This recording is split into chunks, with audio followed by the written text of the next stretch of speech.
Пошли. Все вместе. Какие ваши доказательства? They want you to comply. Cancel culture. It's about canceling. Cocainum. Up yours. Woke moralists. Up yours. This is systematic bullying that's happening. Woke moralists. Up yours. And they believe that they can then Woke shut us moralists. up. F around and find out. Up yours. Woke moralists. They seem animalistic is what I mean. No, they're worse than animals. The woke mob, they ruin everything. They stop Ben Shapiro from going to events and speaking. They stop Ann Coulter from doing it. I will never surrender even a single inch of ground to a pitchfork mob. You never cave to the mob. We will never bow to the mob. Ever. No matter what. Do you see the final expression of cancel culture in terrorist groups like Up yours.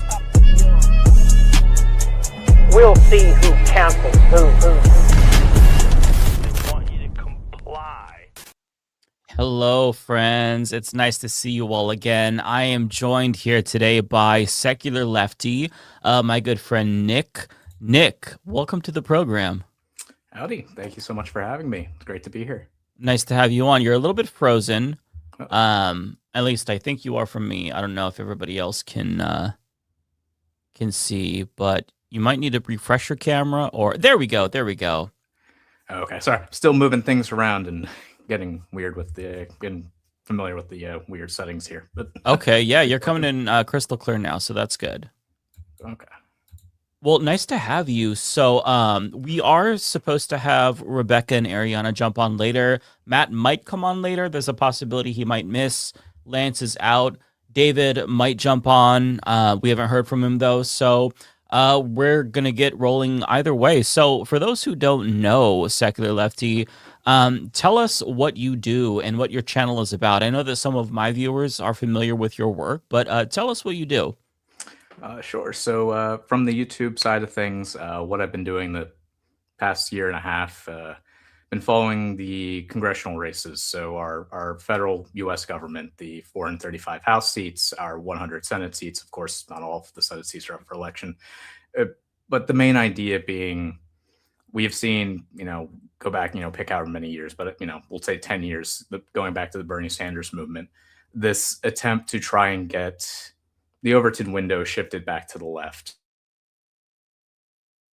Oops. Okay. I didn't know if my camera cut out there or not, but A little bit. okay. Oh, technology. We'll roll with it. It's always fucked on the show. Now I haven't done any live stream stuff with the channel, so covering the primary elections in each of the 50 states. So with in my own life, personally watching and observing with elections is so much to talk about. It's just trying to figure out how to get it all in one order, because I guess when people talk about elections, you have the two side or multiple sides, but two main arguments that we hear is people are dismissive of elections. They don't want to engage. They've been burnt too many times, too many electoral failures, and you could use the George Carlin arguments of, oh, it's just one big club. Why even bother trying to participate?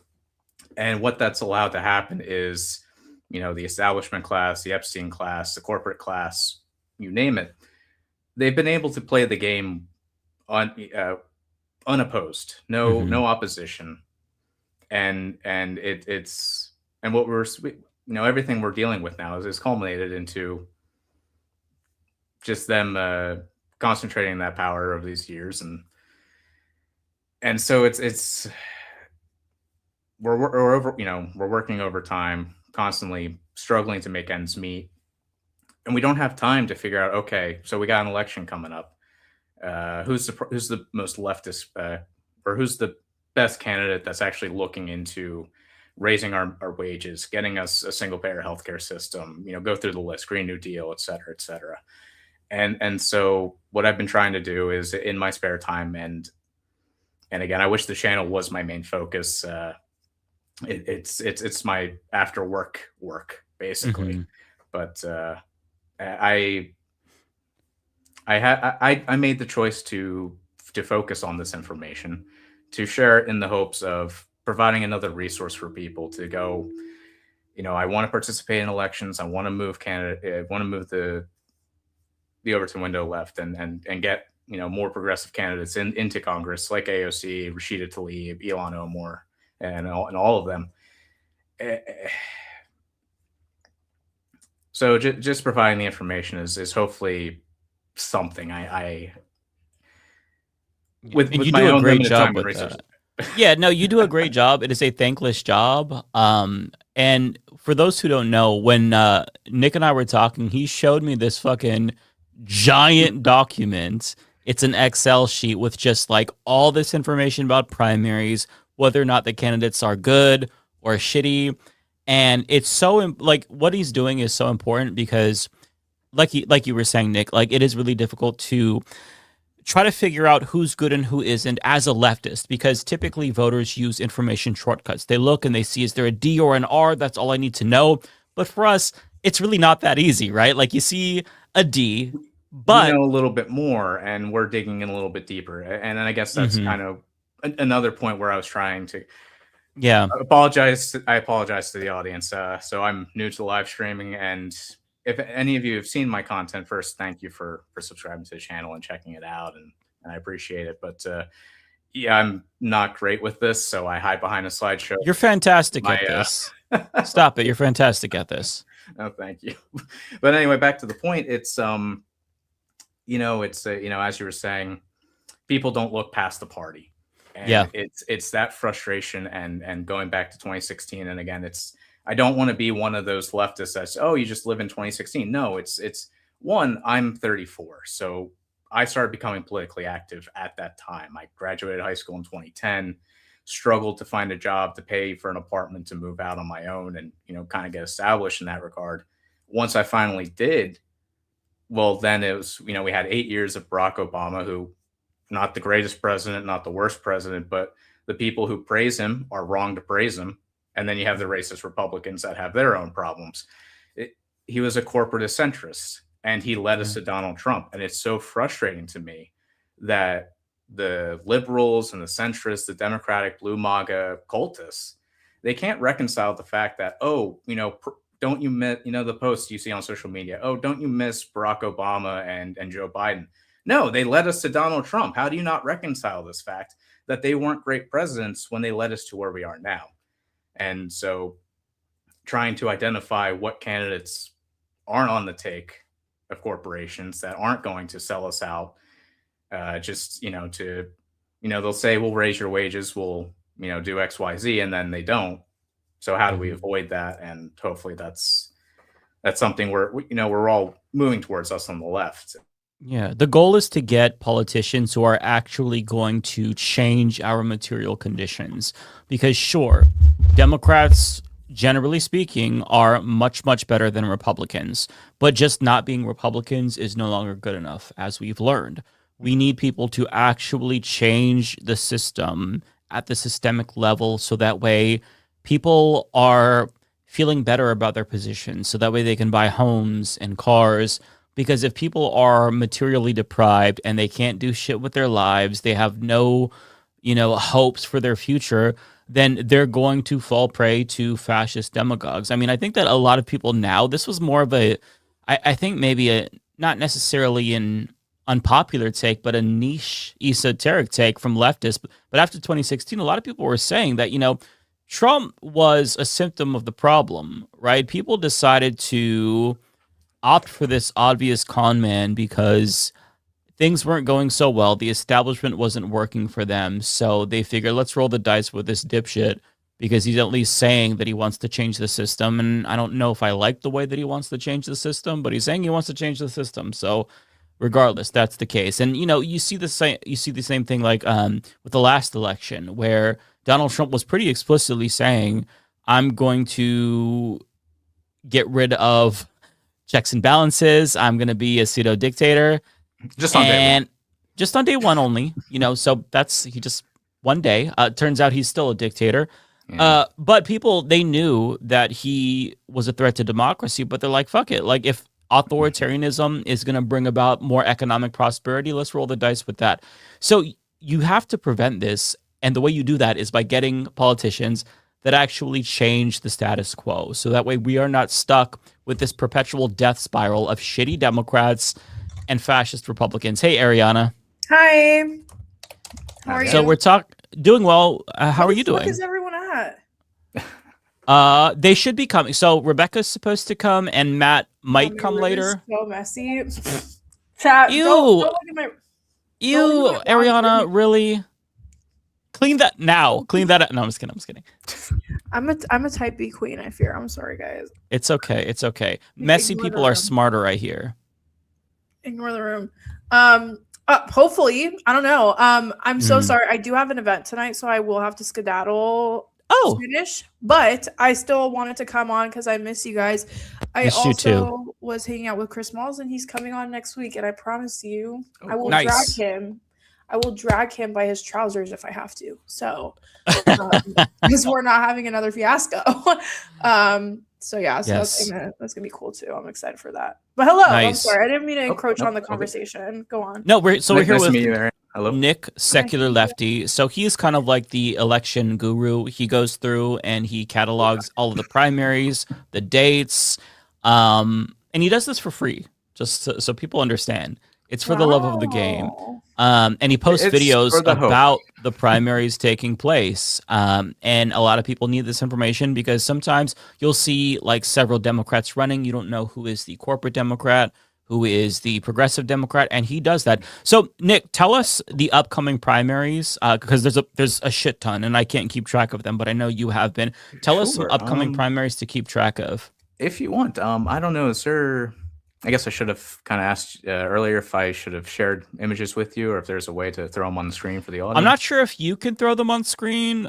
If they're uploaded, I can share them if you have like a link. Percent? Yeah, try that see if it works for you. All right. I failed. I should have prepared more. That's okay. But all right. So upcoming primaries. So I guess we'll just so briefly. May 5th, we just had the primaries in Indiana and Ohio with some mixed results. We had some. I really want to wait. Hold on. Share screen.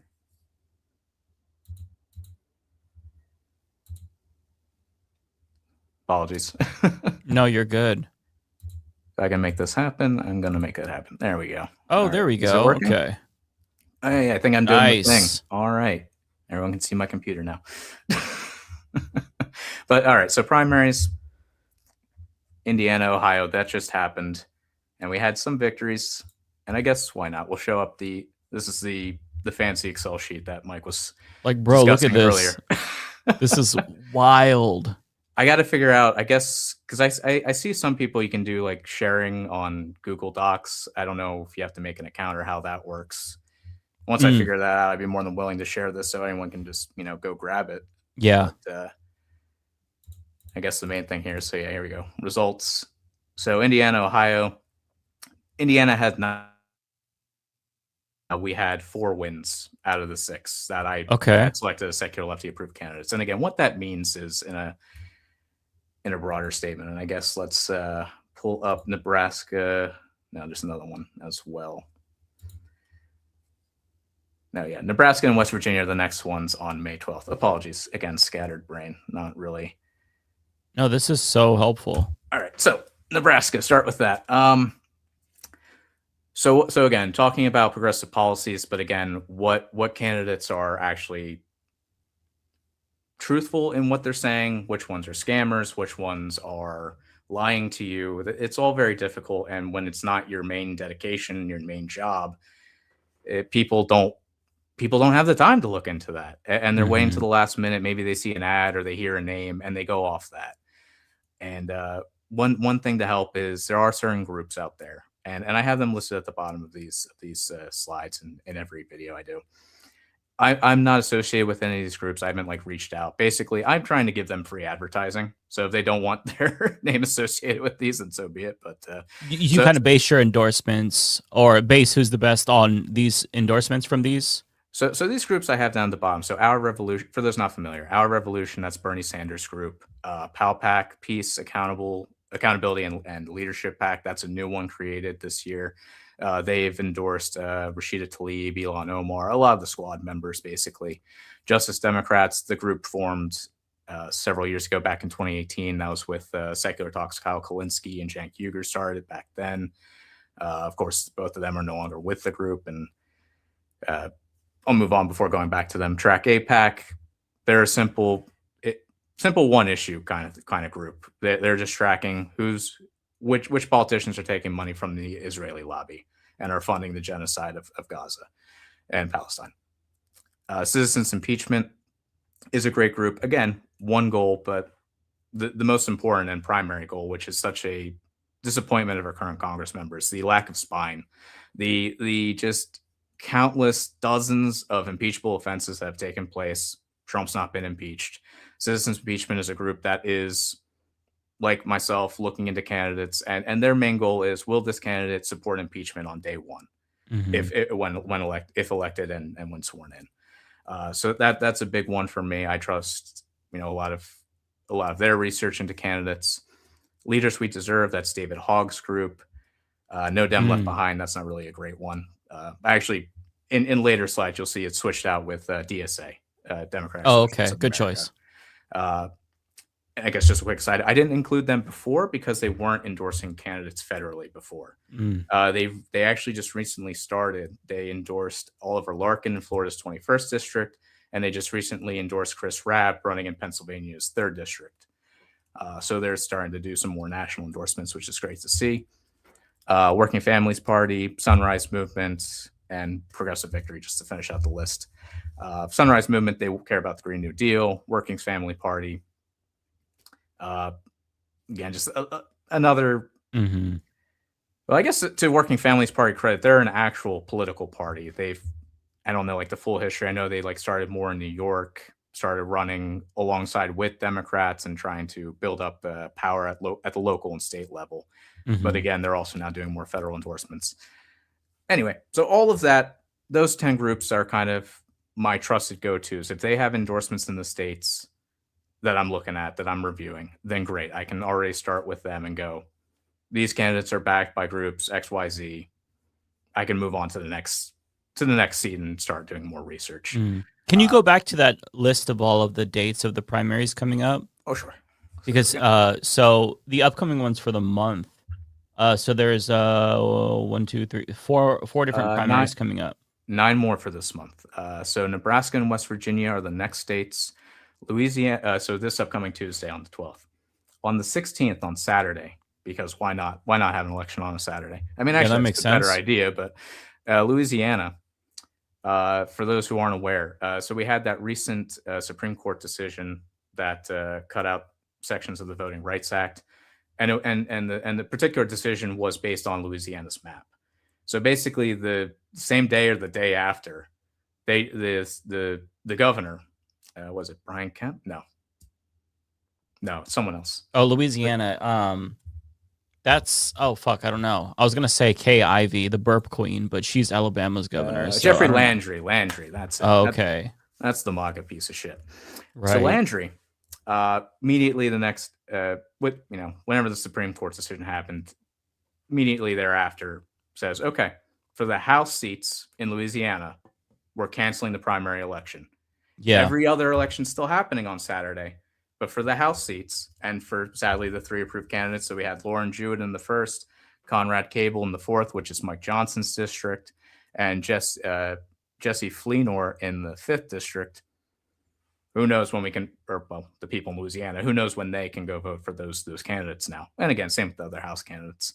If you live in Louisiana, still go vote on Saturday. There's the Senate candidate, Jamie Davis, to support for U.S. Senate. And there's still the local and state elections. And there's also five ballot initiatives in Louisiana as well. That middle column, the N column, is catching me because it takes AIPAC money. It's just all yes. Can you scroll down so I can see what the? Oh my God, that's so pathetic. So from the start, AIPAC has captured our Congress. Holy shit! Basically, I think there's maybe it's like less than 80 total Congress members that don't take AIPAC money. Wow. And when you talk about, that's so sad. The further you go down, and some states it's just all red. They're just the Congress doesn't represent us. Half of them don't even represent the multinational corporations anymore. And to be clear, because some people jump at this and go, "Oh, you're being anti-Semitic. You're doing tropes of taking Jewish." No. Israel, the nation of Israel, is a genocide state. I'm past even explaining that at this point to these people. There's no point. That's just so sad, though. I know for a lot of these, not to make excuses for them though, but I feel like for a lot of these people, they were taking AIPAC money back when no one really knew what the fuck AIPAC was or who AIPAC was or what Israel was. And it's like, there was that one senator, Milton, who gave back his AIPAC money and was like, I want nothing to do with this. Mm-hmm. He's a congressman. I think he's making a bid to run for Senate, or he will. And a lot of people were saying like, oh, he probably did that because he wants to run for Senate. But it's like a lot of these people like Hakeem Jeffries, Cory Booker, I think for a lot of them, it was just easy campaign money when they got it. And then now it's like really biting them in the fucking ass, like in every form. So I feel like we are definitely moving into a realm of politics where we're having a lot of really cool people run that aren't AIPAC funded, but it's going to take a long time to like weed these people out, you know? Mm-hmm. And nobody paid attention to AIPAC before, to your point, Ariana. Nobody really looked at that because everybody just thought, they're all shitty on Israel. That's just a given. So it doesn't really matter to even look at that. But now, since the genocide took place, it's actually something people are paying attention to. And I will say it's having real consequences. Like there was a candidate, I don't remember, she was the surgeon who talked about how, I forgot what she said. She went viral because she had the worst answer ever on AIPAC money, like saying it was, oh my God, I wish I could remember what she said. Maybe the chat can help me out. But she said it was basically like she compared calling it a genocide to like a racial slur. I cannot remember her name, but she dropped out of the race entirely after the secret AIPAC money she was taking was exposed. And it just goes to show you that yes, thank you, sweet blasphemy. Alice Stanford. Oh, in Pennsylvania's 3rd district against Chris Rabb. Yes, okay, yes. She dropped out. That's official. I saw that she's no longer doing debates. I didn't see. Oh, let me see. Out. Maybe she dropped out of the debate. Maybe that's what I'm seeing. Okay, but either way, she took a lot of shit for that. No, absolutely. And Chris Rabb has just been a phenomenal campaigner. Oh, but also real quick to your other point, Ariana, with because it's with what you were saying about candidates not knowing about the AIPAC money, like where it's coming from and the sources. But also, I want to address the criticism of Track AIPAC because I've seen some people going, talking about their methodology is not 100%. They have faulty numbers, and whether or not that's true, and maybe it is, maybe it isn't. I don't know. I don't know how they conduct their research, but what I wanted to add on is if they are taking it, if they're in the red for taking AIPAC money, even if there's some discrepancy with the amount, what it still shows is they're willing to take money from anywhere. And a lot of that, if you look further, if they're taking AIPAC money, they're taking corporate money too. They're taking insurance lobby money. They're taking oil and gas money, lobby money. Mm-hmm. They're taking any money they can get. They're not. Oh, you're right. By the way, she dropped out of the debate, so I'm glad you corrected me on that. I was gonna say it's like I wasn't sure which candidate you were talking about since you said drop out, but what was her name? Ala something. It doesn't matter. Ala Stanford. She dropped out like hours. I think it was after before the debate was supposed announced, to. Yeah. Drop site, I think. You can tell I do not follow this shit closely. You follow it close, so I should shut the fuck up because you're the one who follows it closely. But I just saw that caught my attention. I follow what I can, and I feel bad because there's a lot with just the federal level stuff, and I'll get comments and questions saying, can you help me with the governor's race? Can you help me with the local and state race? It's just like, I don't know these resources. I don't know who to go to. I don't have large networks built up yet.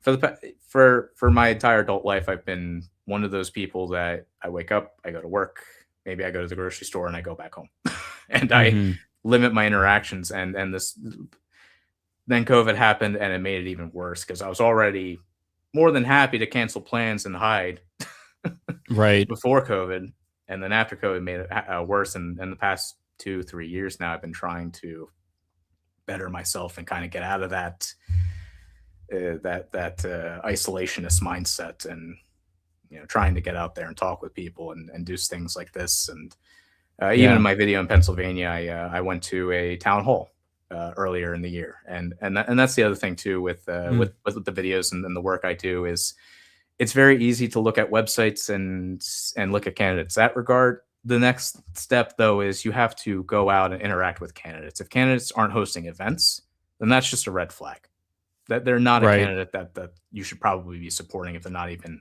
making an attempt to put their message out there. So many campaign sites I've seen where if they even have a website, if a candidate doesn't have a website, I just move on. They're a non-inspirational candidate. They're a Nick at that point. Now for this, so May 26th, that's going to be the runoff between Ken Paxton and John Cornyn, I think. So not concerning us there, but with regard to also House races for Texas. Okay. So for the Texas runoff. Okay. There's 8 seats in total, I think that. So with Texas, they have a majority. Was it majority? So does it only go to a runoff if nobody gets a majority? Am I understanding that correctly about Texas? If I'm remembering correctly, let me pull up. Yeah, open majority. Okay, so Texas. Oh, okay. So what majority means for elections is you have to have 50% plus 1 votes minimum to win. If no candidate reaches that threshold, it then goes off to a runoff election. Okay. And so originally we had a bunch of candidates in Texas that would have been great had they won. Some of them did. And we have 4 more going off to the runoff. And again, I'll pull up their names here. And these are the good candidates or just all of them that are running? So out of the 8 seats, we have 4 of them that have candidates that are worth paying attention to. So like, for example, in Texas's 33rd district, the choice is between 2 AIPAC funded incumbents. Oh, okay. So if you live in Texas's 33rd district, I'm sorry, you don't have a choice. But if you live in the 5th, Chelsea Hoggett. You live in the 18th, Christian Menifee, who is up against Al Green. And this gets complicated because so you have him above Al Green? Because Al Green's 78 and needs to get the fuck out of Congress. Oh. I'm sorry, I love you, Al Green, but you're a geriatric and you need to fucking retire. Is Christian D better on policy though? And he's also better on policy. Okay. Al Green, he wasn't bad on policy, but I never really seen him talk about Medicare for all. Not that I've seen. He supports it though. He's actually really good on policy. Okay, if he's good on Medicare for all, he was good on impeachment. That's the other thing. But at 78, come on, Al. He's got at least 25 more years left in him. We'll go with that. Bernie too. Yes, it hurts. But let me pull up the Excel sheet again. Well, I wanted to go back to your other one too. Sorry, I don't want to jump around. No, but that's the thing. There's so much information here to jump around. Yeah, no, we don't have to go through. Can you put back up the primary schedule again? Because there's other ones that I wanted to. We don't have to go through. To wrap up on that. So the other states finishing. We said Louisiana, May 19th. May 9th. Yeah, May 19th is the big one. Yeah, 6 states. Because Kentucky, Pennsylvania, I don't know if there's any good progressives, but that's when we see if Trump's attacks on Thomas Massie end up paying off, and Pennsylvania is when Chris Rabb's election is, I believe. That's correct. Yeah, we can go through at least not all the. I won't do the full. If you want the full information, check out my videos on the channel, please, and thank you. But yes, it's comprehensive. Well, it's okay. It's nowhere near comprehensive. Comprehensive would be 12-hour documentaries on the entire state, and I don't have time for that, nor am I Nobody qualified. does. But you mentioned Kentucky. Kentucky has William Compton in the 2nd district. He's all right, not amazing. And again, with some of the red states, it's not that I'm like supporting blue dog Democrats. It's maybe they don't say Medicare for all, but they say we should get a public option and work our way towards a single payer healthcare system. Great, I can work with that. That's fine. Oh, I would cancel them. But I mean, it's but if they're Kentucky, the only so I option, feel you. Yeah, no, I feel you. It's Kentucky. Charles Booker is great, though. He's a great candidate, not shy about Medicare for all. And same thing with Aaron Petrie in the 6th district. Great progressive candidate. And then also, this is one of the first slates. Well, I think Ohio knows I'm not a blue no matter who type of person. So if you are, my apologies. No, we can have an interesting conversation about Ohio, about their Senate race, because that's with Sherrod Brown, who again, too old, won't even support Medicare for all, versus Gregory Levy, who now he's not ashamed by it. He straight out says, I'm a socialist, not a democratic socialist, just straight out socialist. And he does a great job of explaining what that means on his campaign site. Will Ohio vote for him? We can see, but the bigger worry with that is, of course, the vote splitting, and we can go back to that. But yeah, there's some independent candidates in Kentucky, and sometimes the independent candidate is the answer. I mean, again, we're jumping to the general election now, but in Nebraska, Dan Osborne is the candidate to support in Nebraska's U.S. Senate race in the general election. Now, there is some Democratic fuckery going on right now in that U.S. Senate race, and they would never. It's not the Democratic Party that's doing the fuckery in Nebraska. What happens is there's a friend of Pete Ricketts, who the U.S. senator who's running for re-election, who is running in the Democratic primary to stay in that seat and split the vote with Dan Osborne, and basically tricking uneducated vote blue no matter who voters to not support Dan Osborne because, oh, look, there's a Democrat on the ballot. I see. And interesting. But there is another candidate. I'm pulling up her name now because I don't remember it off the top of my head.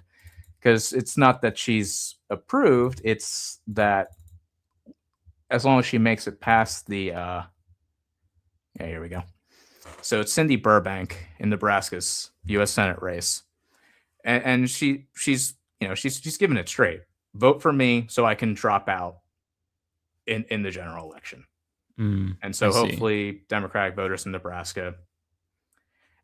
This is a shitty thing about politics and why no one wants to fucking participate. Because I'm going from telling people find the candidate that you support in, or that supports the best policies that you can vote for.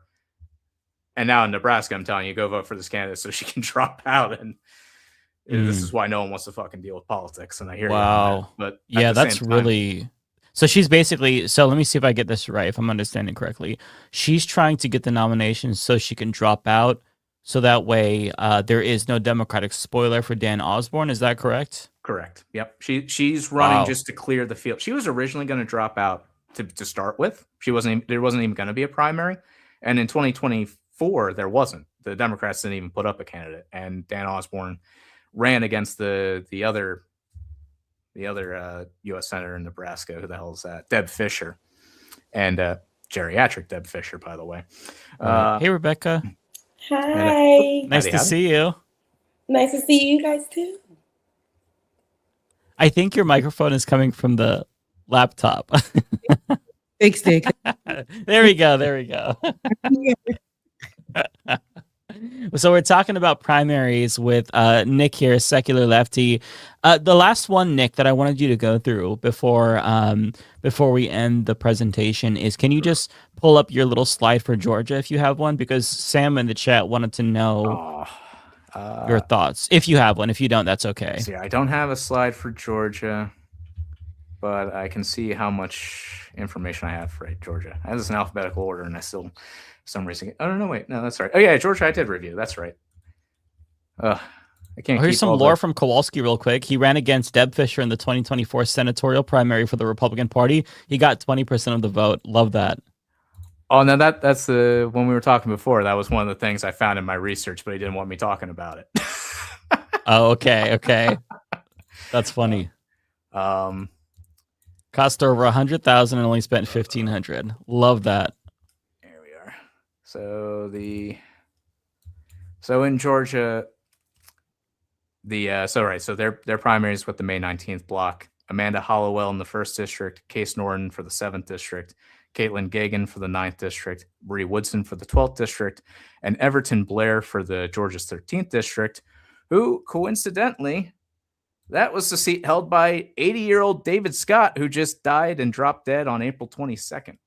Oh, wow. So wow. That's now an open So that's seat. now an open seat. Okay. I didn't know that. Yep. And this is why I'm mean to it's not that I hate old people. It's look, I want you to retire, spend time with your friends and family, get the fuck out of Congress.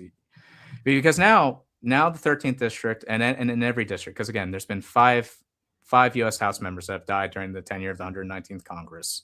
4 of them have been Democrats. So we already have a small margin to stop the fascist agenda as it already is. And if you die, that's not helping the resistance.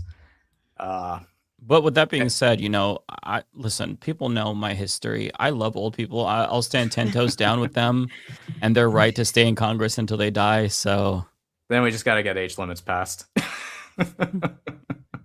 No, Mike's history with old people, especially, but rightfully so in these type of positions when they're taking up seats that could actually be for somebody who's really going to be able to do something, be present, right? Yeah. That I'm with you on that, Mike. Like go. Yeah. I'm not gonna say go sit your old ass behind it because we're not ageist over here.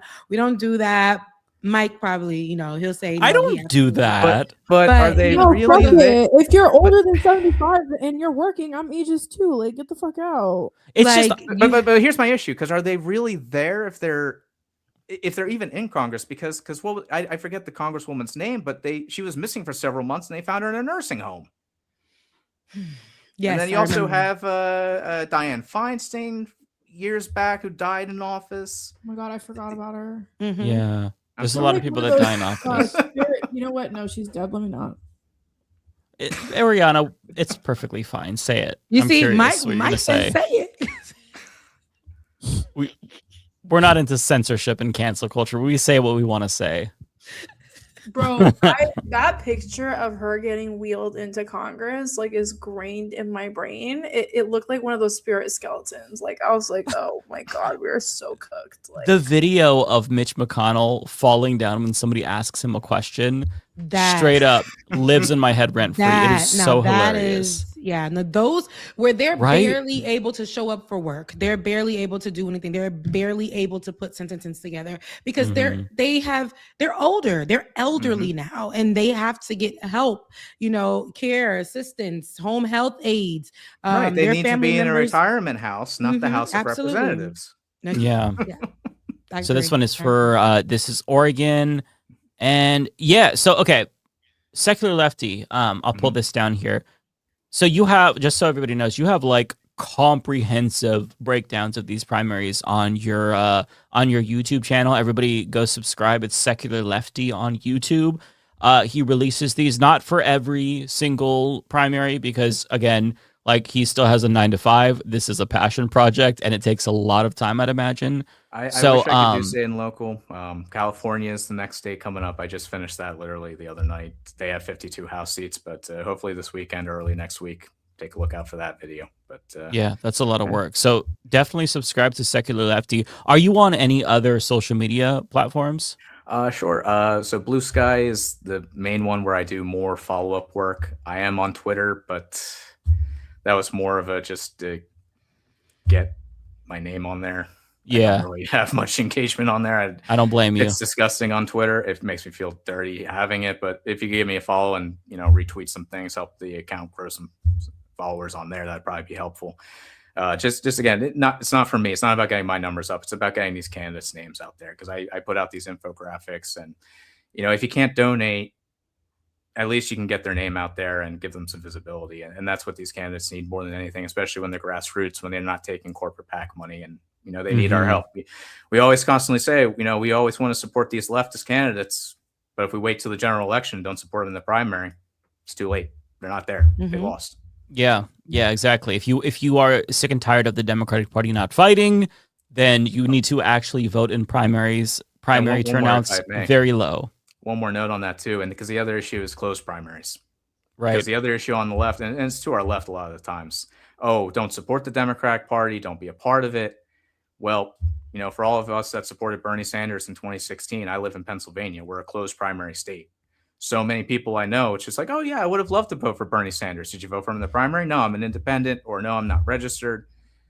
And that argument again carries down to every congressional candidate in every state as well with closed primaries. Mm-hmm.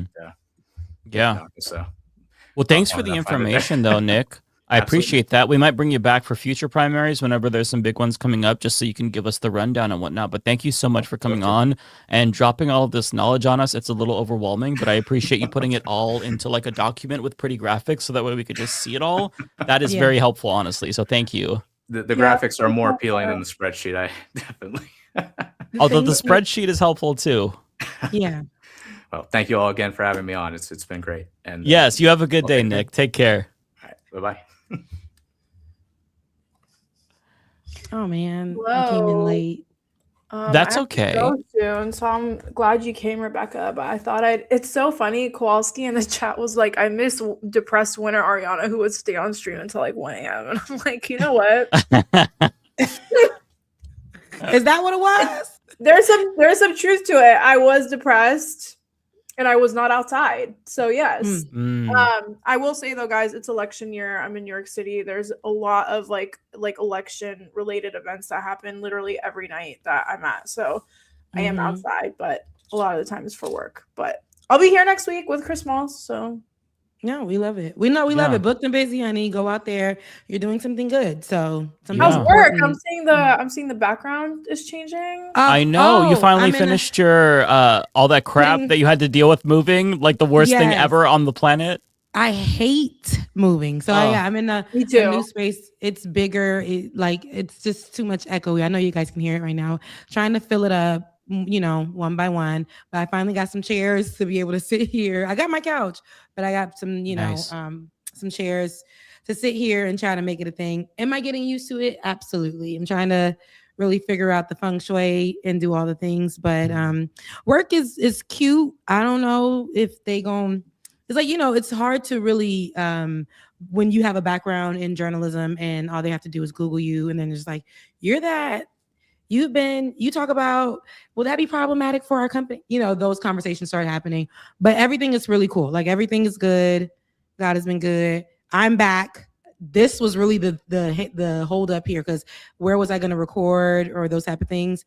And so I kind of, I got my little cute, chairs, for the table and all that stuff. I just need to make it feel like something. It's cute in here, and I love the color coordination because I saw your chair, and then there's like the teal pillow or something. Like yes, no, yes, it is. It really gives perfect millennial coordination for me.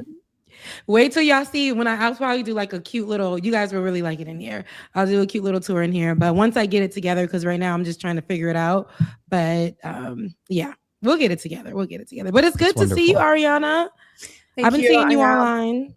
I know. I'm so sorry. I haven't been on the stream, but I promise I'm coming back. It's just a lot. There's a lot happening. I don't know if you guys know about Jack Schlossberg, but he was a huge disappointment. That's the guy with the John F. Kennedy's only grandson, and he's that is his grandson. Yeah, it's his only grandson, and he's running for Congress, and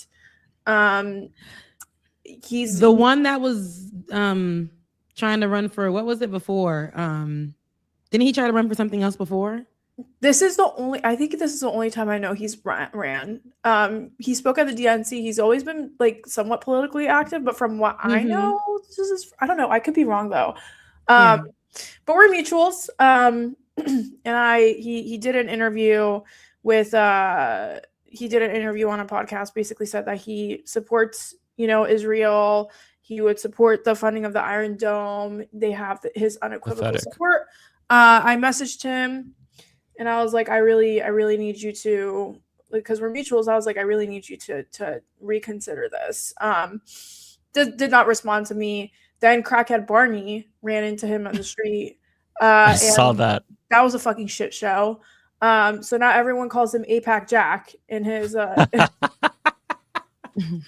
He looks like Danny Tanner from Full House. I'm looking at him now too. Yeah, he's young. No, he's young. He's very young. He's like my age. He's got the Danny Tanner haircut. Like that's the straight from the 90s hairstyle where you just let it grow and you don't do anything with it. Mm-hmm. You let the little bang just slightly fall on the forehead. He looks like an old money trust fund baby. Like that's kind of what he looks like. You know what I mean? He looks like the type of guy you see when you go to like the Hamptons. You know what I mean? He looks like an old man with a young face, like a young old man. I don't know how to describe it, but there's something about his face. Maybe it's because he's a Kennedy. But there's something about his face that is so off-putting. I say that knowing I have a punchable face as well. I'm leaving this for I don't co-sign that if you see that, Jack. I just don't like that you like Israel. Jack, I don't like you because you like Israel and because you're a Kennedy. Fuck you and your whole family, even the good ones. All of you, go away. We don't need you. No, we don't need you. What's fucking crazy? So he was talking to Crackhead Barney. Which, by the way, I don't know. Let me pull up that video, by the way. It's so good. Yeah, because who is Crackhead Barney? I've been gone. Y'all got to fill me in. Crackhead Barney is... Crackhead Barney done blocked me on Instagram, but that's a whole other... Why? Thing. I don't even know. She like... Okay, oh, wait. The day that we were coming, that Chris Smalls came from Palestine, that was when the IDF beat the shit out of Chris, right? So a lot of people, like a lot of organizers, we all went to the airport to like welcome him back. And I swear to God, Mike, I'm not joking, Mike and Rebecca, before Chris's mom could even get to him, Crackhead Barney ran and had a microphone in his face and was like, Chris, tell me about this. And like, that shit turned me off so bad because I'm like, this man was just in IDF custody. Nobody knew where the fuck he was at for like multiple days. He got beat up. We all knew he got beat up and he was in IDF prison. We didn't know anything else. And like, instead of allowing his mom to run up to him, you're like running up with the camera. And I understand that that's like her shtick. I get it. I understand. It's just like that. I didn't really fuck with that. And I think you could like, that makes sense. Yeah. Like I'm very much like if I don't like you, you will know type bitch. Like, and it's not even like I will go off on you. Will just literally look at my face and you'll be like, oh, she's disgusted. Like, and I fear that's just I can't control that. Okay. So, and then afterwards, I don't know. I guess she blocked me. Honestly, I don't know. I just didn't like the way she moved at the airport. I felt like she could have like chilled. You know what I mean? But anyways, what was the point? Oh, okay. So I don't know if Jack lives under a fucking rock. Like, I really don't. Because the minute Crackhead Barney ran up to him, like, strategically, he should have kept moving. This is the video, by the way. Please play it. So. Yeah, fill me in. I feel like Crackhead Barney is doing journalism that nobody in the country is doing. Oh, that's the person's actually name. That's what they go by. Because I thought that you guys labeled them. No. Crackhead Barney. No. This is her name. Crackhead Barney and friends. Yeah. And it's funny. I understand why Rebecca would be like rubbed the wrong way by that. Because that is kind of like let his mom see him first. But listen, low-key, I am a huge fucking fan of her shit because she's so hilarious. I'm so sorry. He's just sometimes she just does too much. Like you know what I mean? Like she went up to Zoran and she was like, have you fucked black women? And I'm like, oh. You know, like it's just at some point, like it's like, what are we doing? You know what I mean? She also went up to Andrew Cuomo and she's like, Andrew, will you fuck me in the pussy? Yeah. He's like, y'all know my good Christian ears. I'm sorry, Rebecca. Yeah, like she's an acquired taste. She's not for the faint of heart. I fear not. No. But like, I just love that she puts politicians in really uncomfortable positions, and I genuinely enjoy that. But let me shut up and press play. I'm sorry. By her name is Crackhead Barney, and she's truly living it. Like I'm here for it. It's just not. Yeah, I would do no. You know what I mean? Yeah. No, I wouldn't either. I don't have the balls to do this. Yeah. Why should we vote for you? We got to get money out of politics. I do not have a super PAC, a corporate PAC, and I don't take money from AI companies. We will never have no kings as long as billionaires can buy elections. Can you say free Palestine? What? I'm not going to say. Wait, why can't you say free Palestine? Because that's not what we're here for. So what are we here for? Can you say fuck Israel, Jack? No way, dude. Wait, but you just said you well, fuck Israel. No, do you like Zionism? We're not talking about that right now. So what are we talking about? You said no kings. Oh, come on. Okay, Jack, this is where you... So we're trying to get Jack elected, but we could not say free Palestine, and he's a Kennedy. Why should we vote for you? Oh, it got crazy. That's easy going compared to what you guys say that she does. Go ahead. Yeah. For Crackhead Barney, that was tame. Yeah, I was gonna say that seems easy going. Sometimes she'll get on the ground in New York City, which I think is diabolical. And she'll get on the ground and she'll roll on the ground, and I'm like, that's great. Her whole thing is just to make people uncomfortable, and I think that she succeeds at that. One thing that is so funny is she went on Piers Morgan's show, and I don't even know how to describe that event. Disgusting, bro. Like that was my first introduction to her, was on the Piers Morgan show. She was and drinking like milk on Piers Morgan, but she was like putting milk in her mouth, and then it was like and then she would spit it all out, and then it would go all over. And she was wearing these pasties, like her two boobs were out on the show. Yes, on the show, like milk like coming out of her, and I was like, it's like absurdist humor to like the highest degree. But it's political, which I think makes it so funny, because for me, the reason why it resonates with me is because politicians are always so rehearsed. They're always using their talking points. They're so prim and proper. But then when you throw like a wrecking ball into the situation and see how they handle it, they usually don't know how to respond. And that to me is what I find so funny, because like our politics is so unserious that I think that she's matching the moment. Like she's as unserious as our politics is, and that's why I find it so funny. I don't know. It depends. Not everything lands. Okay, so I was gonna say, yeah. I just like, it's just not like sometimes it's not your cup of tea. No, but sometimes I watch her and I legitimately get uncomfortable. Like I literally feel like I wait. We should show her the Piers Morgan clip, because that show was that shit was diabolical. Diabolical. It reminds me of when people, some of these creators. I'm not saying this is who Crackhead Barney is. I've never seen her content. However, it reminds me of some of the creators who like run up to any of these politicians in the middle of them being with their family. Well, not the ones that be going on vacation when they states is in, turmoil and needing help, but some of the ones that may be running for something and then going up to them and asking them like, do you like to, like, what was that one that the guy did? He said, how did it feel when you effed the little girl or something like that? Like, it just gets uncomfortable. Like, I'm like, where's the actual interview questions? Ask that man why he ain't do X, Y, and Z, like, or whatever the case may be. What are the, you get on there and you're raunchy. It gets crazy. I'm uncomfortable. We're not getting any questions answered, but you do have a viral clip. So Yeah. And that's how people get their names out there. It's just doing crazy shit that nobody else is willing to do. This is I don't know how long. So this is 49 seconds. This is a clip from her Piers Morgan appearance. It's much longer, but it just gives you a sense of how chaotic it was. Yeah. Wore my diaper today for you, Piers. Do you like it? Do you want to sit down? Do you see the damage that Alex did to me? Do you see the damage? Look at my arm. No, you weren't maimed by Alec Baldwin on Monday, were you? I was maimed. No, you weren't. My hand is broken. My neck is broken. No, it's my not. legs. Look at my legs. Don't do this to me, Piers. It's too early in the morning, Piers. Piers, it's too early. Your wig's come off. Piers, can you say free Palestine for me? If you don't shut up, I can't give you the answer. Piers Morgan is beating me up on international TV. This is one of the most pathetic things I've ever had to endure. So Rebecca doing the prayer hands was taking me out. She was like, it was. See, this is why I can't consume anything. That's not my cup of tea. This other people's cup of tea. Right. Thank you. It's just not mine. That's why when she blocked me, I was like, whatever. Yeah, thanks. Again, for me and my, see, people might not like this take. I just feel like sometimes this hits a little bit on stereotypes for Black women in the space for me.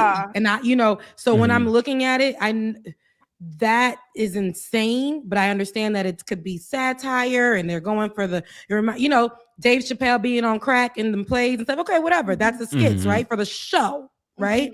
But you're going onto platforms that people really sit on to have important conversations.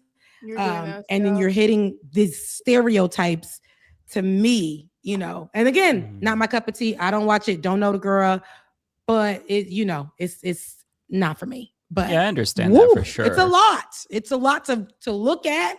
Her in a diaper. I mean, I don't know. Like I think I mean, I'm not a black woman, right? But if putting myself in your shoes, if there was like, an Iranian woman, which by the way, my diaspora has done a lot of goofy shit that I've called them out for on a daily basis. Like there are points in time when like my people do shit and I'm like, absolutely not. Like you're not, this is not a good look. You know what I mean?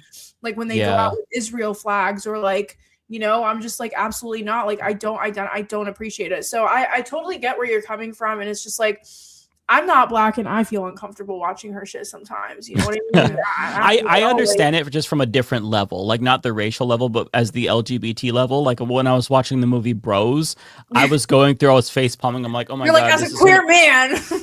I'm like, oh my God, this is going to be clipped by libs of TikTok. They're going to show how we're groomers and we're like promiscuous. Like that was going through my head. So I understand like on that level where it's like when you're in this community, that's a minority community that's demonized, you always are hypersensitive to the way that things are going to be perceived. So I do understand to some extent, like a limited extent. That's what I'm saying. I get it. There's a lot of people who do the political space. I may not like them. Some people don't like my takes. Some people don't like how I give it up. But when we are doing it in this manner, how can I know it's satire, but this is reaching a level of nobody can take you serious. You agreed to go on Piers Morgan, and I understand like, can you say free Palestine? I get it. I get all those things, but people aren't going to focus on that part of it. They're going to focus on you. Your and tits are flying. Your titties is out. You dripping milk all down your face. Your wig fell off. No.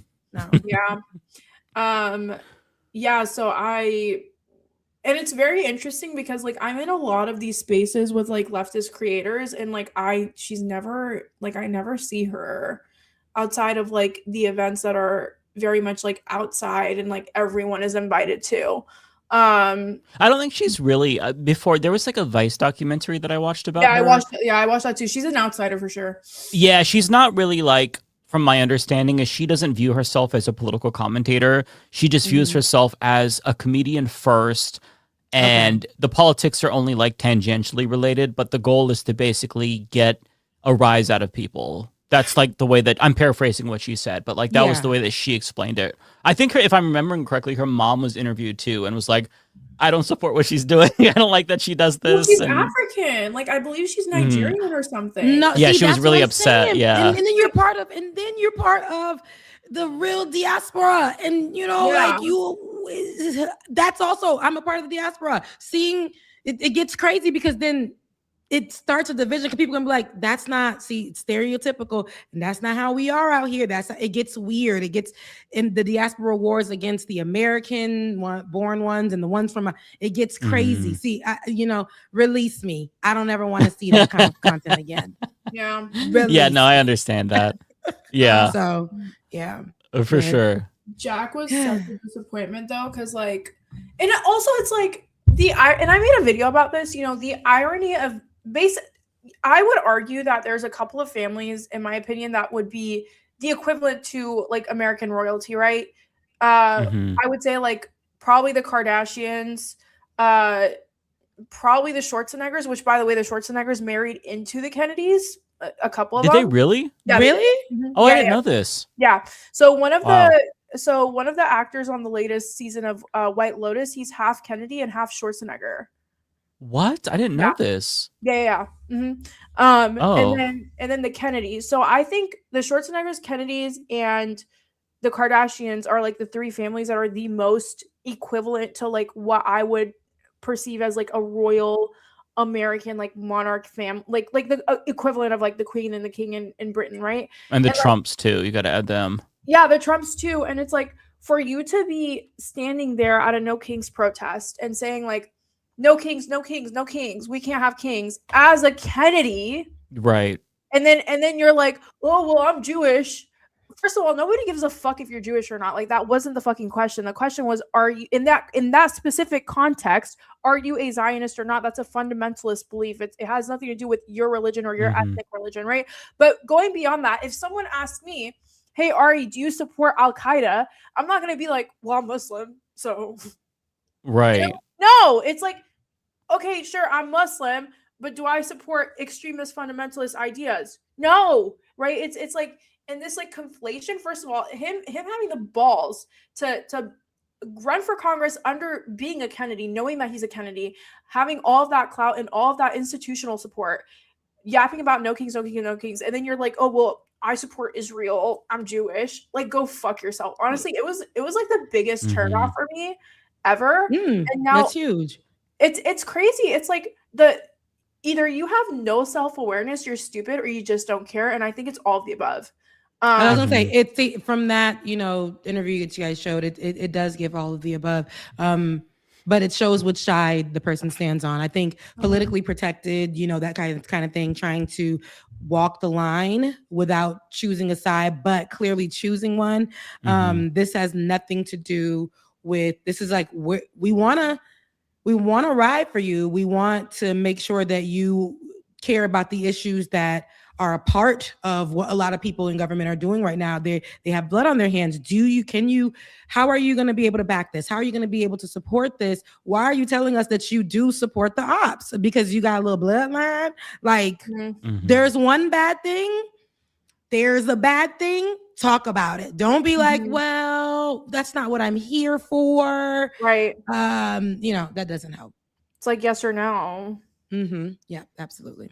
It's that simple.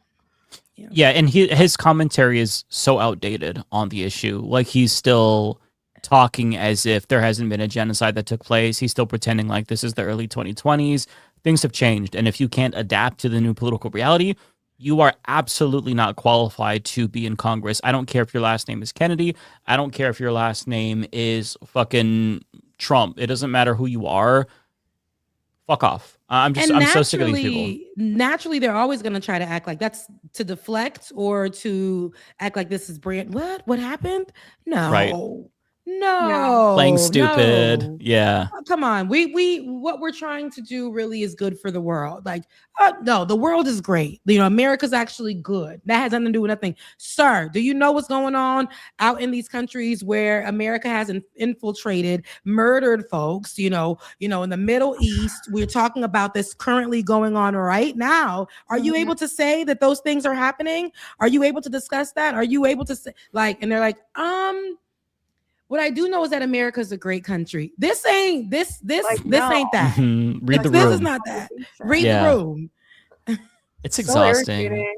I feel like the entire Kennedys they think that they're owed a political career because their daddy was assassinated or their uncle was assassinated. We didn't do that. We're not responsible, so we don't get stuck with you. It's not like I don't know. It's just the entitlement that really, really gets to me for these people, where they feel like they deserve to be there because of their lineage, their bloodlines. But it doesn't work that way. The entitlement with no background. It's like, baby, you is giving Nepo, but baby, you're not giving us nothing to work with. Like, you got the name, you got the little full hairline, but everything else is not giving. Zero charisma, zero substance. Go get a job like the rest of us. It's giving Nepo with entitlement, because it's like, just because like I'm a Kennedy, therefore I'm entitled to X, Y, and Z. And it's like, you know what I mean? And there were people. So when he first got his name was when he got added to Vogue as, I believe he was like a chief editor or something. And then all these, it's so funny. I shit you not, whenever he's having like campaign events in Manhattan, it's all like girls that show up. I'm not even joking. I'm not even exaggerating. Like, if you go on his Instagram, it's like, let me pull it up before I leave, because even in the interview that he was having with Crackhead Barney, the woman comes up and is like taking a picture because is this like the JFK fine grandson, like, you know? And the crazy thing is, like, he's not. Okay, let me not. But like, no, he's not. He's not exactly what you're about to say. No. Yeah. So I mean, this is where his granddad's head was splatted before most of us were born. We don't care about you guys. I'm so sorry, but we don't. But that care. made me sad though. But even in a time where people didn't get to experience the fullness of JFK because he was assassinated, the things that we heard about that they stand for.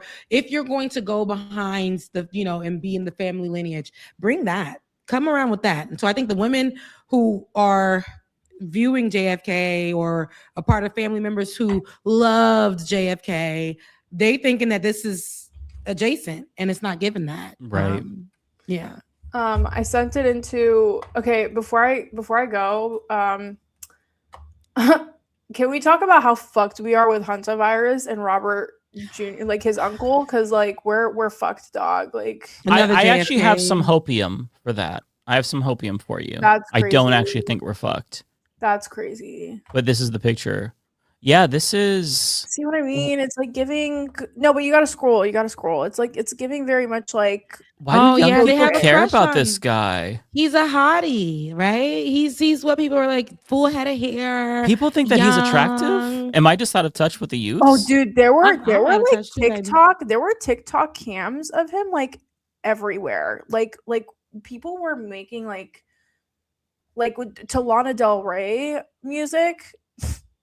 Well, I never even heard of this guy until Crackhead Barney put him on the map. Wait, I don't understand let me pull up one of the TikTok traps. I'm sorry, like we have to. We're down this rabbit hole. I really don't understand this. Are people this desperate? Talk about this in full. This is their modern day Jonathan Taylor Thomas. That's my millennial reference. Do you know who that is, even Ariana? Because you might be too young for Jonathan Taylor Thomas. I kind of have an idea. I remember when I was a kid, that was all the girls in my class. Jonathan Taylor Thomas. The Bang? The dude who was on Home Improvement and he had... I know who you're talking about. You remember. Yeah, you're a millennial. Fine. You're going to know. This ain't that. This ain't that. I'm sorry. Is that... Let me find I need to find a good one. We won't be able to play the music though because it'll get copyright claimed. Oh no, the music is like the main part. It's like we can play it without the music even though it won't make the same.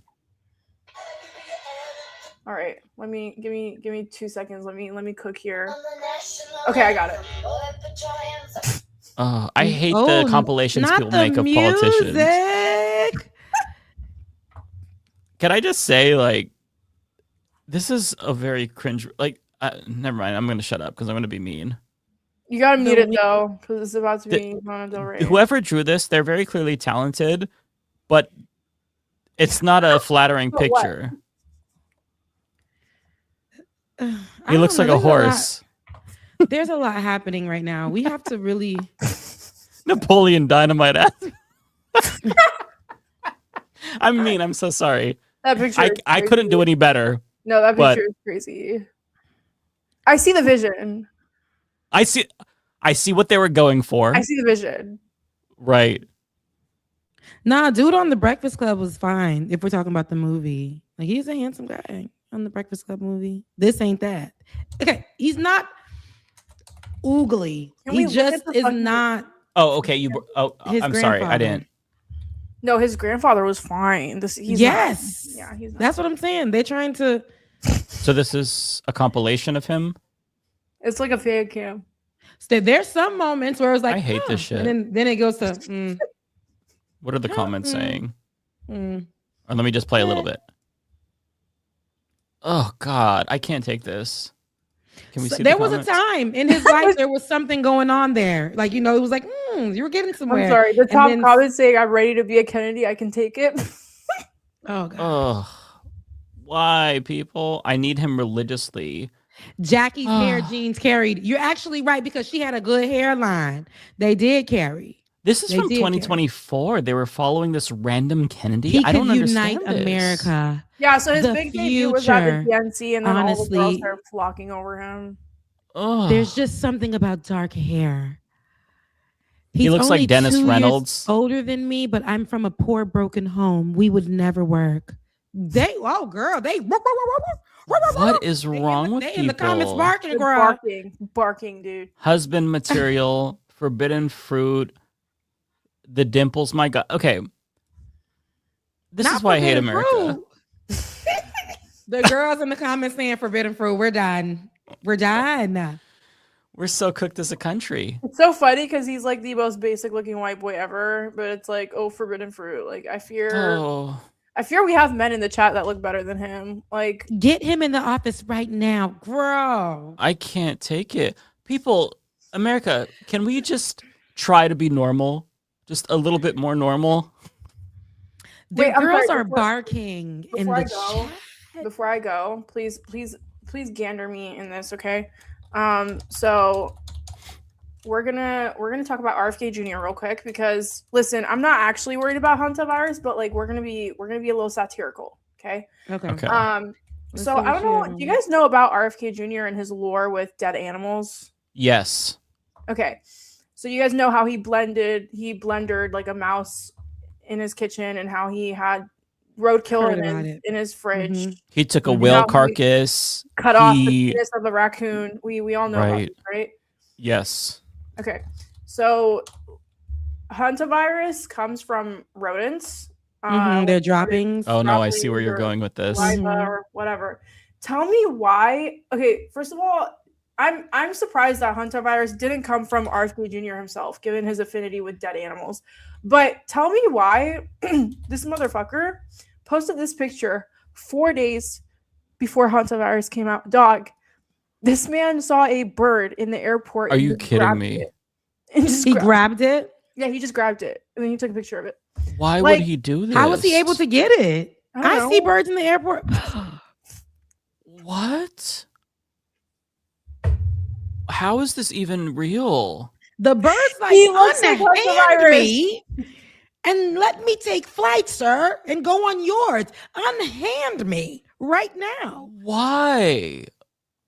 The bird is devastated. Oh, this is the person that's gonna be like controlling and leading. Look at the man on the side. Pandemic. So like, is that we're definitely not fucked.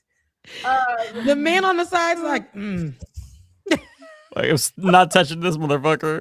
Next pandemic is gonna start right here. Patient 0. No, y'all, this is crazy. RFK Jr. is patient 0, like that ass. I don't care what anyone says. No, and he also swam in shit water. The bird is pissed. The bird was taking flight, doing what he got to do. Where did he get his hands? The bird is pissed. I see an angry bird here. I see. Right. And I'm not talking How do you about just RFK. walk up to a bird and catch it? Like what? Did he try to feed it with his mouth? Like a mama? I don't know, and I don't care. All I know is that this motherfucker is patient 0, and he's going to be the one leading us through hantavirus. We're all dead, babe. Like, we're all dead. All the old people you hate, Mike, they're going to be gone in 6 months. Did you guys see that somebody had actually predicted this back in 2022? It was an actual Twitter post. I actually went to the post myself.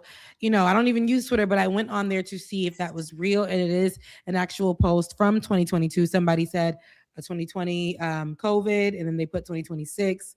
The hantavirus, and I'm like, who over here predicting the future? Now with everything that's going on, I know too. You know, they're saying that it's not. We shouldn't have to worry about it. It's not a super threat to humans, but we wouldn't know until we get more information. But they said right now it's not likely to be a threat. However, the fact that this thing is real. And a woman, 3 people have already died from it. 8 people, affected. One of the flight attendants was in the hospital or is probably still in the hospital now. And they're watching her because she has symptoms. So just to know that these are the way that these type of diseases spread and they start, but they were on that boat and they released them. They released them, let them get on planes and fly home. They should have released the cruise ship in Tel Aviv. I would have been game for that. Yes, and go ahead and spread and do what y'all need to do. Or they could have definitely put them people in a place where they're like, because they were already on that boat for a month. The boat was promised to Israel 3,000 years ago. It should have docked at Tel Aviv. Okay, like listen, all of the stuff that first of all, I don't do cruises. I think it's weird. Why are you trying to be on water for this long? It's just, you know, what are you, that's strange to me. But y'all on this cruise, I feel like they could have quarantined them somewhere, checked them out, but they didn't think that it was enough that you released a woman with her husband's body on a plane. The woman makes it to the airport and then she dies at the airport.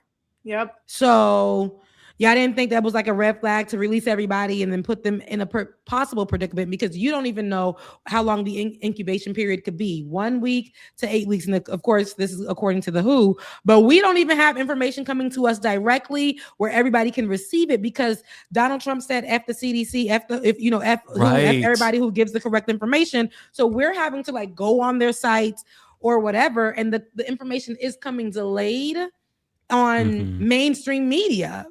So it ain't like it's like breaking news anymore. It's not like it's everywhere where people, you know, and I understand they don't want to cause chaos, but baby, we got to know what's going on. We got to know, are we masking up? Are we doing the things? Like, what does this look like for us?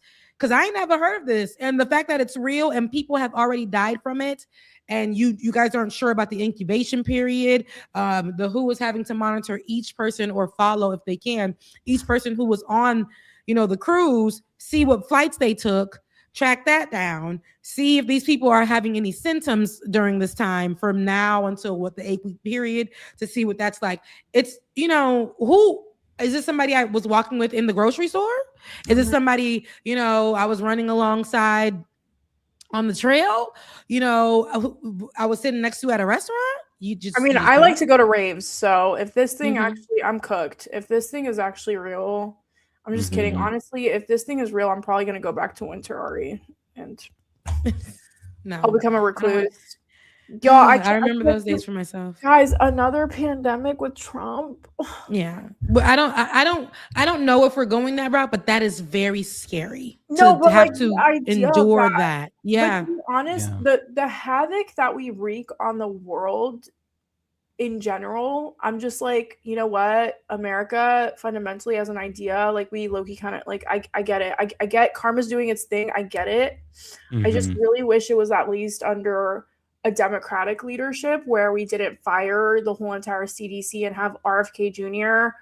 as our health guru. You know what I mean? Yeah. If there was a pandemic under this administration, RFK would tell people to go lick doorknobs to get immunity to all the germs. Like he would dead ass say something like that. Girl, we gone. He would start selling. It'll take us out. And shit. I mean, this man literally cut the dick off of a raccoon so that he could study it when he went back home after he hit the raccoon. Like what is the conversation here? Like, I'm sorry, the man who literally has a fetish for roadkill is going to lead us through a pandemic that is started by roadkill. Like, I honestly, I literally here. We're not serious as a country for these type of, for this type of things to happen. We are, like you were saying, Ariana, we're cooked. Like it's not gonna be something. Baby, we ain't gonna make it. Marjorie Green was already talking about how ivermectin is a cure for hantavirus and how the vaccine would be poison. I swear to God. Yesterday? Some shit. Yeah. And so you take ivermectin for this, according to her, and the vaccine that they were working on in 2024 is poison. That's how she. I swear to God, I'll pull up the tweet. I swear to God. They on here playing already, and she already got fired, and now is she on her knees right now? Like, is she really trying to get back into the, because why, ma'am? Didn't you just free yourself, and now you're bringing back rhetoric from that man? Dog, honestly, yeah, we're super cooked. So I don't know what to say. Everyone get yourself a doctor, significant other. You know what? We're all gonna start. We gotta get down dirty. Everyone go on Hinge and find a doctor and is it Hinge or is it what was it? I heard that Bumble is the place to find your doctor. I'm not even on any dating apps. I'm not on any dating apps. You would never find me and my 35-year-old behind on any dating apps. I'm so sorry. I'll have to go in the streets. My man will come to me and find me. Okay, I'm not going out. I can't do it, girl. I can't do it. The dating apps is like literally literally no. I think I was on there early 2020, found my man, but not on the dating app. But then went on for a little bit to see what was going on there. Same people. Y'all didn't find nobody? Like, why are you still here? Didn't update their profile, but very active. Like, no, girl, no, they can't find me. No, okay, I have the Marjorie Taylor Greene tweet. So this is Guys, her page, I'm so right? sorry. Before we go into that, I really have to go. Why? Have a good night. Yeah. I just want to say, chat, thank you so much for the supers. I love you so much. Thank you so much. I read all of them. I'm so sorry I can't respond. I know some of you guys asked me questions. I'm super sorry, but I promise you I will go through them. And if you gave me any suggestions, I will take it. I promise. But I love I'll you guys answer them so too. much. Yeah, take care. It's nice seeing you, Ariana. The question about the question about NIAC, I have no response to that, and I say that you guys should probably say that too. It's a very convoluted question, so just don't answer that question. No comment. But yeah, okay. I love you guys so much. I will be back. Also, take care. For everyone that wasn't here, Chris Smalls is coming on the stream next week, and I will grab him by his shirt and bring him on here so that nice. it doesn't happen. Please so do. yeah, it's gonna be a good stream. Oh my god, thank you so much for the supers, guys. Thank you so much. Oh, I did run into Omega Shenron Dragon too. In real life? Yes, in the street randomly. Really? Yeah, I swear to God, I was walking out of a bar and like someone kind of bumped into me and he looked back and he was like, I'm sorry. And I was like, no, you're good. And then he looked at me and he was like, are you Ariana from Leftist Mafia? And I was like, yeah. He meant to bump into you, sweetie. Like, I'm again, he can't see me. He did not see me. It was so dark. Like he did not see me. He didn't see me, and it was like almost like a moment of like, wait, is that you? Kind of thing. It was really cool. He was so sweet. He offered to walk me to the subway station, but I declined. But thank you. I love that's awesome. We love a man. Anyways, okay, guys, I'm sorry. I gotta go. I'm yapping. Okay. Bye, girl. All right, you're good. Get out of here. Get out of here. All right, take care. Bye. Bye, mama. So this is the tweet. So she retweeted this supposed doctor saying that ivermectin should work against it. I mean, big community note, of course not.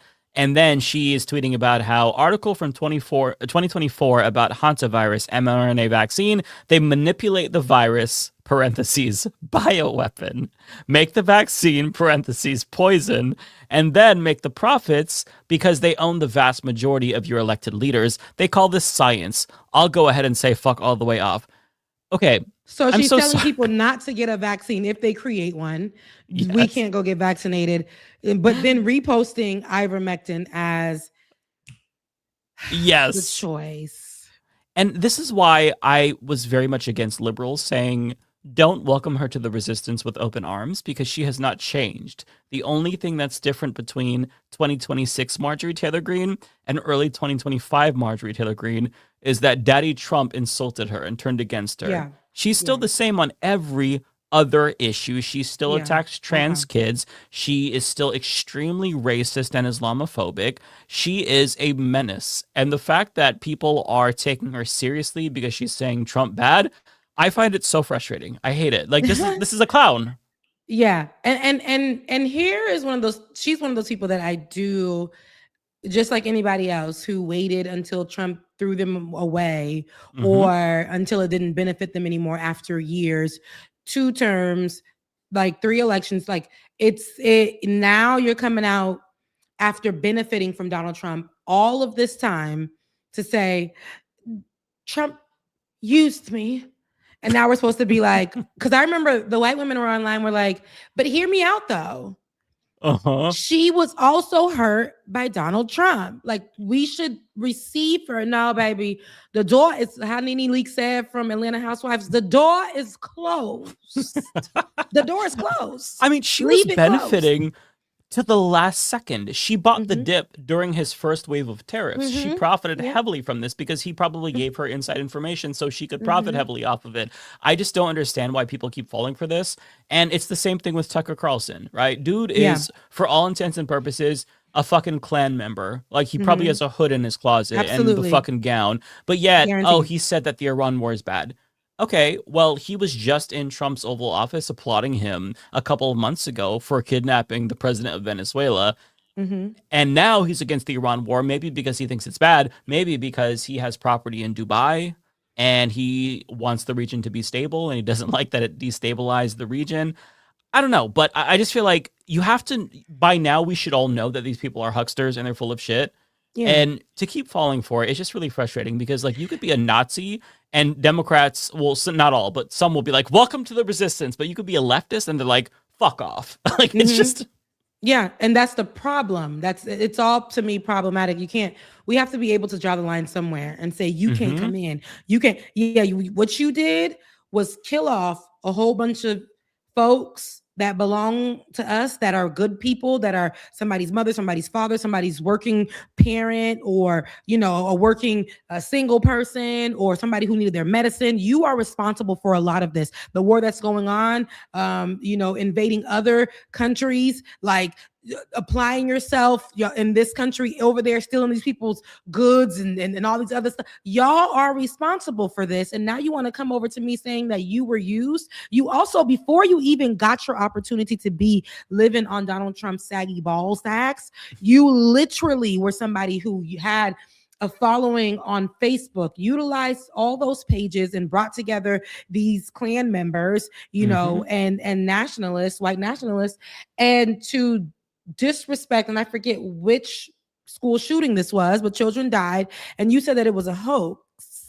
You got on there and you said that it was hoax. You led that conversation, dirty foot. Like, you know what I mean? Because I'll never forget when she was walking down the street in sandals and all you saw on the bottom of her feet was tar. You know what I'm saying? So, girl, I remember those days, Miss Ma'am, before you were sitting in your big home crying on national news. We remember those days. You led that. So you've always been that way. And there are a lot of other leaders who have always been that way. People, and I'll say it from my side of the tracks. You don't see, the problem is with people too, especially in this space. We don't have real people who dig their feet in the sand and be like, y'all not gonna shake me. I'm not moving. You got people who are like, well, that's Snoop Dogg. Well, that's Nelly. Well, Candace is, she's black and she's getting attacked too. I mean, like Candace is, the clock is right. What they said once a day, something like whatever the white folks say.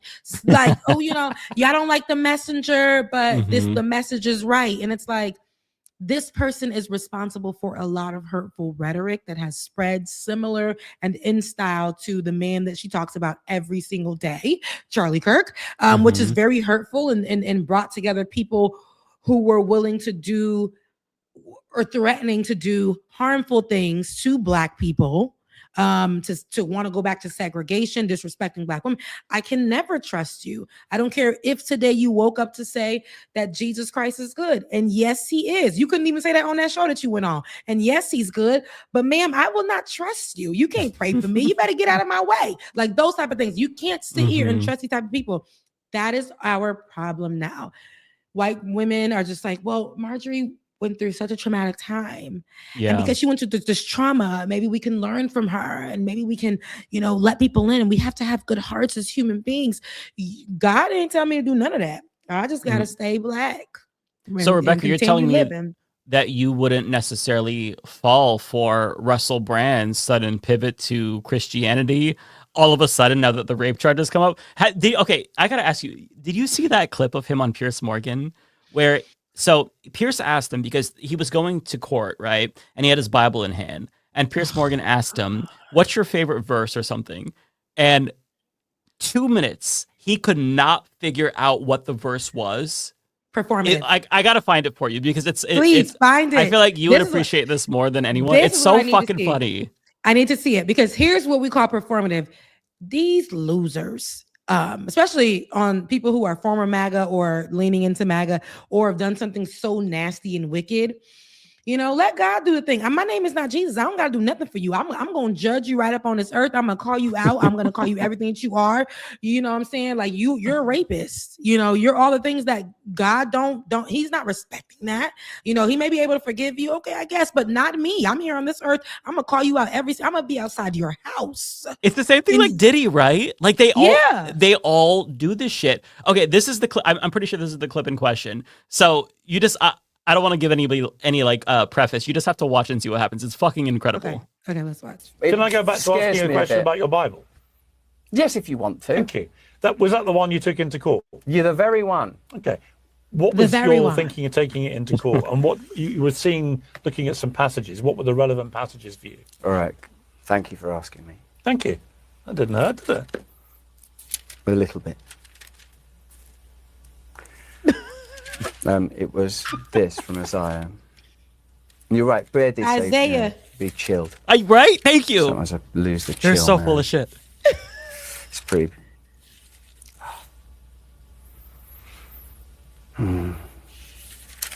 Not the man who was selling crystals online. Yes. Just us talking about that 2 years ago. I know.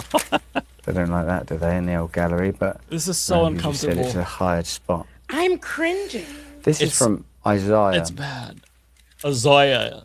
Now he's trying to find the pronunciation to change on the second star. Oh God, he flipped forward, he flipped backwards. Ain't nothing there because you don't know it. I would have. He doesn't have. It's the first time he opened it. Yeah, right. It's the first time he's opened it. Clearly. Oh, he's fumbling. Oh, he's 10 pages. It's Pierce. Pierce is letting him, just giving him the rope to hang himself. It's so fucking hilarious, but it's so uncomfortable. Look at that face. Oh my God. That camera one, this man don't know. Oh. He ain't got it, Can we cut to commercial? The verse that I was looking at that day was not this. I can't actually find the verse that I had that day. But this is good enough. Oh God. This is from Isaiah 12. Oh, I really wish I would hear it because trust me, I can tell when somebody ain't don't know what's going on. You reading Isaiah 12, but do you know what Isaiah 12 says? You're an actor, sir. I would have chosen one on the page, whatever I flipped it to, and read it with power and just made it apply to my situation. So you flipping back and forth for that. That was a long time. You didn't know. You didn't have the answers. And he didn't even have the confidence to just pick a random verse, like you said, and then try to interpret it and try to ascribe meaning to it to him, because he very clearly is using this religion so people are going to be more sympathetic towards him. Absolutely. And you could just tell, every single person that is actually a Christian, they will tell you a verse like that. John 3:16. They have them memorized because they actually mean something to them. But when it comes to Donald Trump, it was funny. So I went back and I pulled a clip of this on my show when he was running back in 2015, 2016. Somebody asked him because they said that he said he was a Christian, right? Yeah. And he's like, or he was asked by the host, what's your favorite Bible verse? And he says, I like all of them. And they're like, well, what's just one that you like? He's like, all of it. They're like, do you like the New Testament, Old Testament? He's like, everything. It's all good. And it's like, bro, if you know, then you know. And he doesn't know. And if you're going to use it, right, to maybe go, listen, all of the AI is at your hands, right? Yeah. Just I have it on my phone. Quickly, get in there. Something if you're going to lie like this and use the Lord's name in vain, because something's going to happen to you for doing so. Maybe it's going to lie on people's religion and it's exactly what MAGA has done. If you look at a lot of the pastors, Paula White, who, was praying to an African spirit that one day and started speaking in African. Girl, you don't even like Black folks. Why are you calling on African angels? That's very weird and strange. But they do stupid stuff. They start, she started calling on African angels, and your party and folks do not. This was years ago. It was that same lady just compared Trump to Christ a couple of weeks ago. You see, and mind you, back when I was younger, Paula White was very respected. But I'm like, y'all respecting these people, and even back then, what we know today out loud.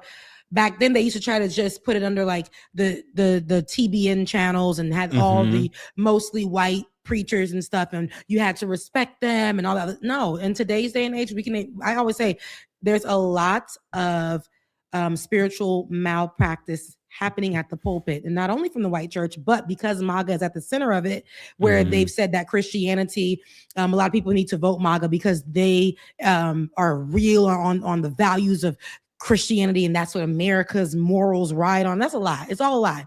Because when you ask these people, about a lot of different issues and where they're finding it in the Bible, where the Lord says X, Y, and Z, but then you challenge them on how they're living their own lives. But you can find where the Lord is saying, you can't do this, and you doing that. You can find that. But all of a sudden they're like, all that other stuff. You can't speak on that. And then you mentioned Diddy. I said this, I called this, we talked about it on the show before he even was, in jail.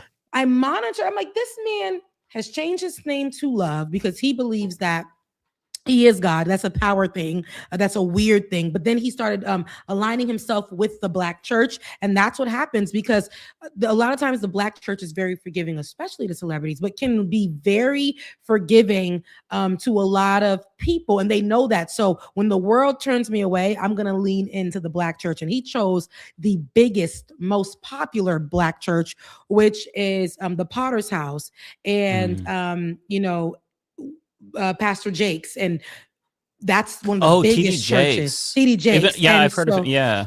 And so with that, he leaned in, he made that his mentor, and would be at TD Jakes' house, just all the things.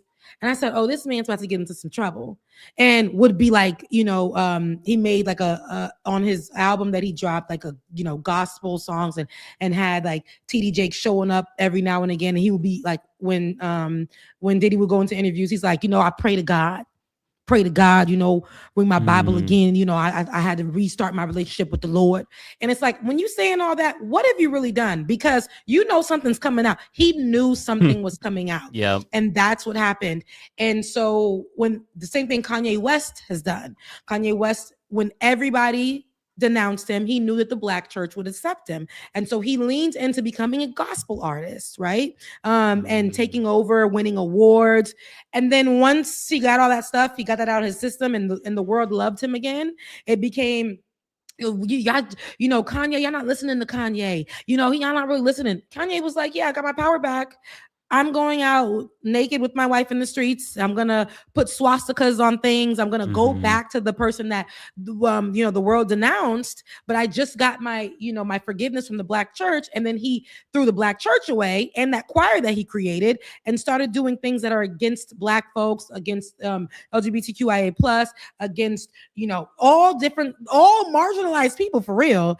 And that's how quickly we start to accept. And it's not only the Black church, it's once the Black church accepted him and he became popular again, the world did that. And the same thing with Diddy. The world started to be like, well, we don't really know the full story or this and that. No, that's a monster. Yeah. That's a monster. That person. Now, it's not my place to say, God forgives. For me, I'm like, God forgives, I don't. I got to work on that maybe in my life, but I'm so sorry. When you are this type of person, we shouldn't align ourselves with evil people. We shouldn't. And then the Bible also says you got to call evil what it is. Evil, right? Well, it's so exploitative too, because they are trying to they don't care at all about religion. I don't even know what they believe internally. They're probably atheists, right? But they're very clearly using it as like cancellation insurance, just so that way if everything falls out from them, if the bottom falls out from under them, they at least have like the religious group that will accept them. And that's like their entry point back into society, since, Christianity is so popular in America. But it's also transparent. And I feel like they're so lazy that they don't even bother to try. It's just they say the words Jesus and buzzwords, right? And they think that's enough. But I think that even though like some people fall for it, I feel like the majority can't fall for it. Especially what's crazy is this, you've seen this trend of like billionaires becoming really religious. Like Nicole Shanahan, she was RFK Jr.'s running mate. Yes, he had a running mate for some reason. But she released, I can't remember what it was that she was talking about, but she released this like 2 to 3 minute clip on Twitter of her talking about religion, and it was like some judgy bullshit about the left and whatnot. And it's like, I responded to that with the quote of, a rich person is as likely to get into heaven as a camel through the eye of the needle. The quote. Come on, you better preach, right? Because they don't know it. How can they? So just at its face, you don't get into the gates of heaven. So why don't you read the Bible that you're fucking espousing? But it's because they don't actually, they genuinely don't believe it. And that's what's so transparent. It's like everybody has to have some type of grift to benefit themselves. And more you just see it with the religiosity where, it's not like using religion to scam people.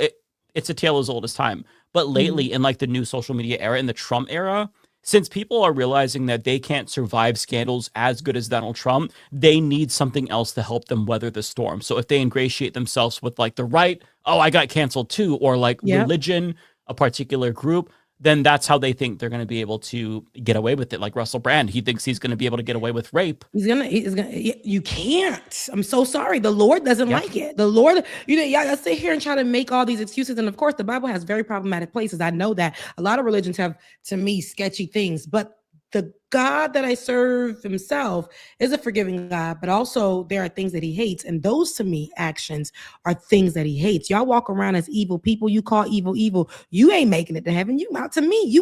There's a place for you down there. I'm just saying. Now, is that my business? It ain't mine. I'm worried about my life, but I will not sit here and say that because I am Christian, I should look the other way when people are preaching on their pulpits things that are abusive and dangerous to the rest of the world, the people, your own congregation.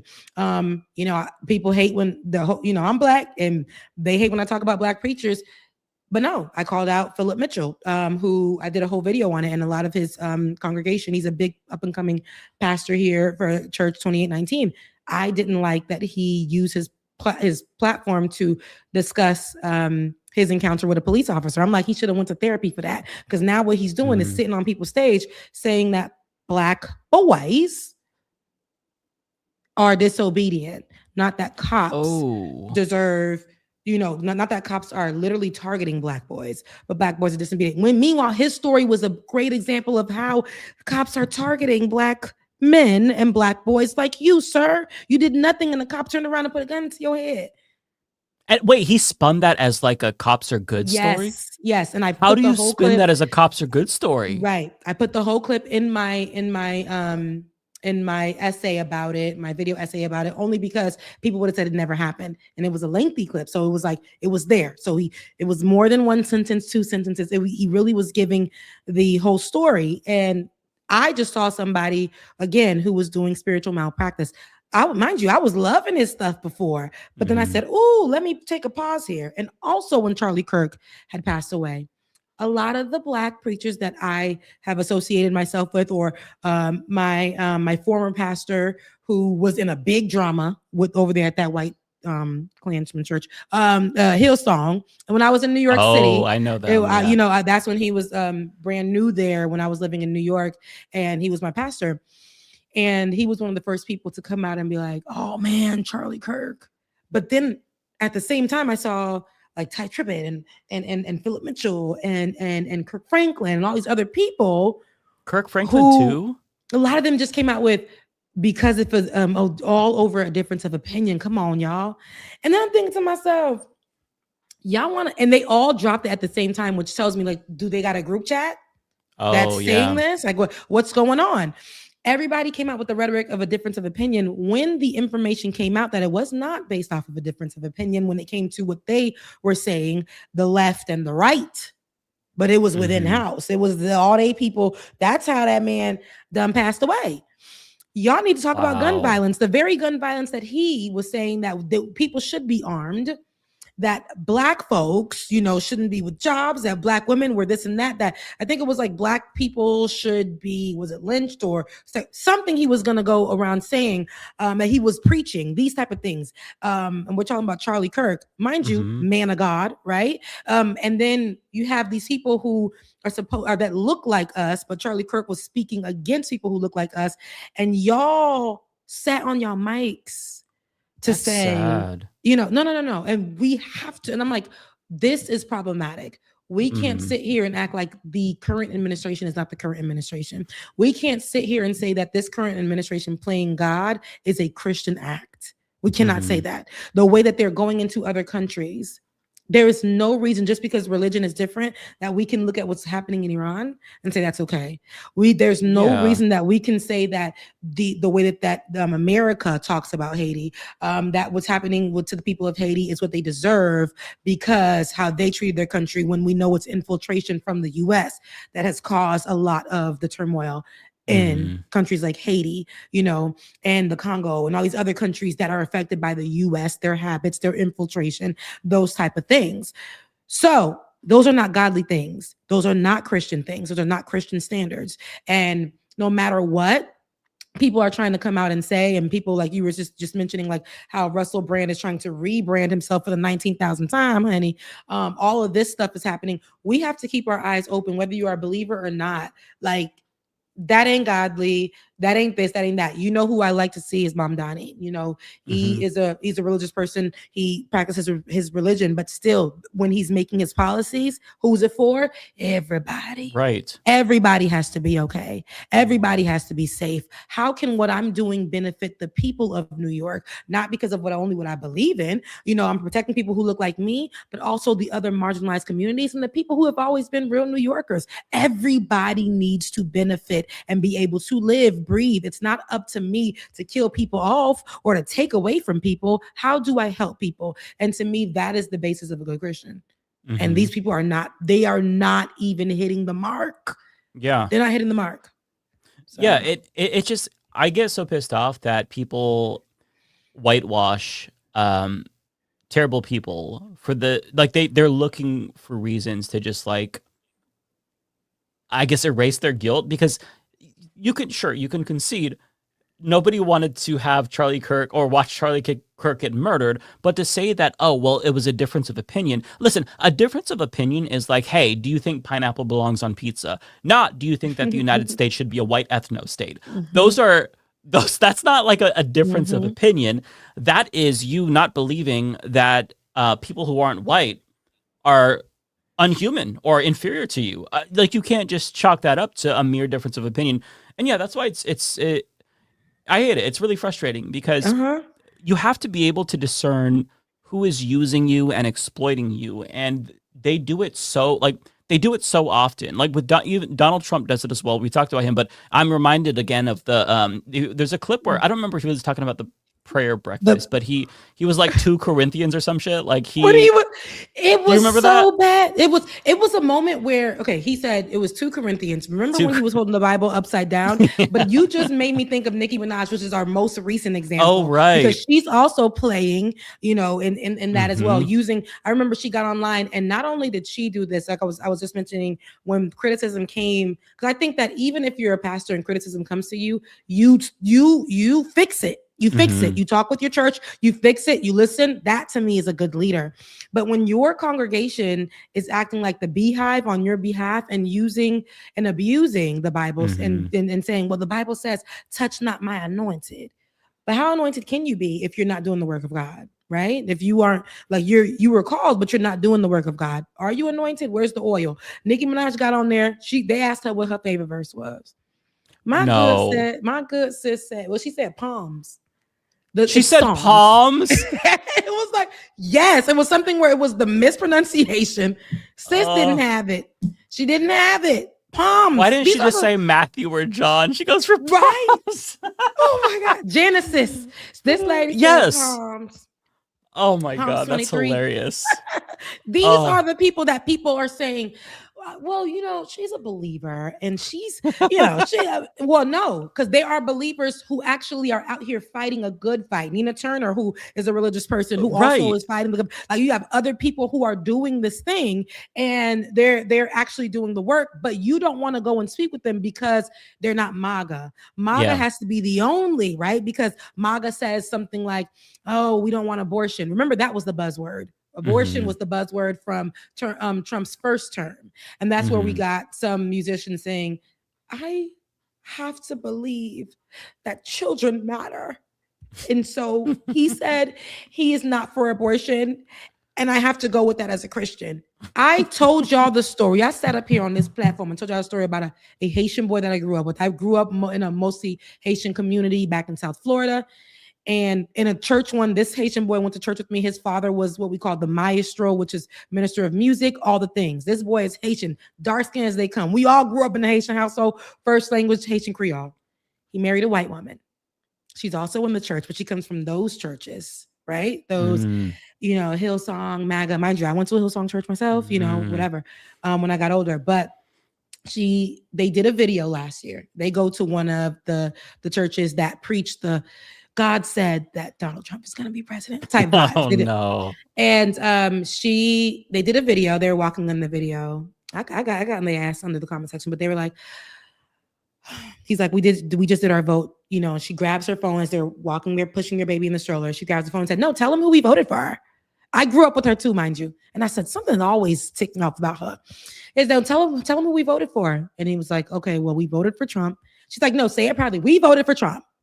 And we voted for him because abortion and because they used a video that was not true. And they got so much MAGA support from this video off of TikTok. They put the reference of Kamala Harris being heckled by a Christian coming in. Remember that one where she was being heckled during her campaign. And they were like, can you say the name Jesus? And she said something like, no, let her, I don't, something where she basically said, I don't speak to we're not. Oh, I'm speaking or something. I remember. Yes, it was for Palestinians that she responded to. I didn't know that they replaced it with that. So they said that, this person came in and was saying, can you say the name Jesus? And she said she wasn't going to say it. And I'm like, where did they get this from? I corrected them underneath the video, put the actual video in there with the actual captions. And I said, what can you say to this? And I said, shame on you. I'm about to say his name. I'm like, shame on you. Because you actually, grew up in a Haitian household. And you know what Donald Trump is currently doing to Haitians. You have children who are half Haitian. And you're living in a time where you think that you're going to be in a bubble. And you're saying the only issue is abortion. The only issue is that Kamala Harris said that which is a lie. Was this after the cats and dogs comment? Yes. Yes. Oh, I guess so. If they voted, yeah. Yes, oh my God. Yes, I can't even fathom that. And it brought up this, it was definitely after the Captain Dog comments and for them to sit here and support. And the girl kept saying, but we're just Christians. So we have to go with somebody who can say the name Jesus. And I'm like, ooh, stop it. Because in the Bible, we know that the devil and how the devil was an enemy and how he worked he was the minister of music, right? In the heavens, right? And then he wanted to do his own thing. He knows the Bible front and back. He knows the name Jesus. He knows all those things. So do not be literally fooled. And all y'all walking around here fooled. And the amount of MAGA that supported these people and propelled them into becoming content creators for the Lord, MAGA content creators for the Lord. And now they are. My God. Yeah. Blocked, because I don't play that. I'm like, I love this guy. Grew up with this guy, but I had to break that relationship because I said, I will not, such a successful person too, but I will not support that. I will not support the lies and us continuing to say, this is why I didn't vote. And this is why I'm voting for Trump. No, I'm not gonna, I refuse to sit here. I don't care who you are, brother, sister, friend, in between. I'm so sorry. I'm calling you out every single time. That is the problem, I believe, Mike, with where we are right now on the left, the Democratic, the blue, whatever people want to call it. On our side, is just given y'all not ready to protest like them people back in the day. Y'all not ready to really say, I can't mess with you and not make it a viral video, but actually stand 10 toes down in it. Yeah. We're just not ready for that. It's too much because it's like, well, but man, no, what they're doing is hurtful. What they're saying is hurtful. What they're for is hurtful. How they're preaching to millions, thousands of people is hurtful. How they're taking the word of God and flipping it into something to weaponize is hurtful. How they're telling people of other religions that they are not gonna, they don't deserve to live. That's hurtful. How they're telling people who may have to get an abortion, that they're gonna go to hell. they decided to, have the freedom to go get the procedure done, and people who are still able to do so in the States, you're going to hell, you're going to jail.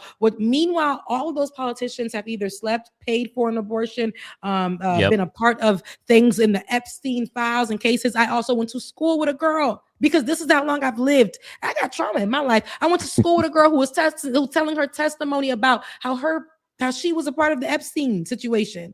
Right? Damn. Like, this is all stuff that I've lived, am living, or have people who are a part of, all the things.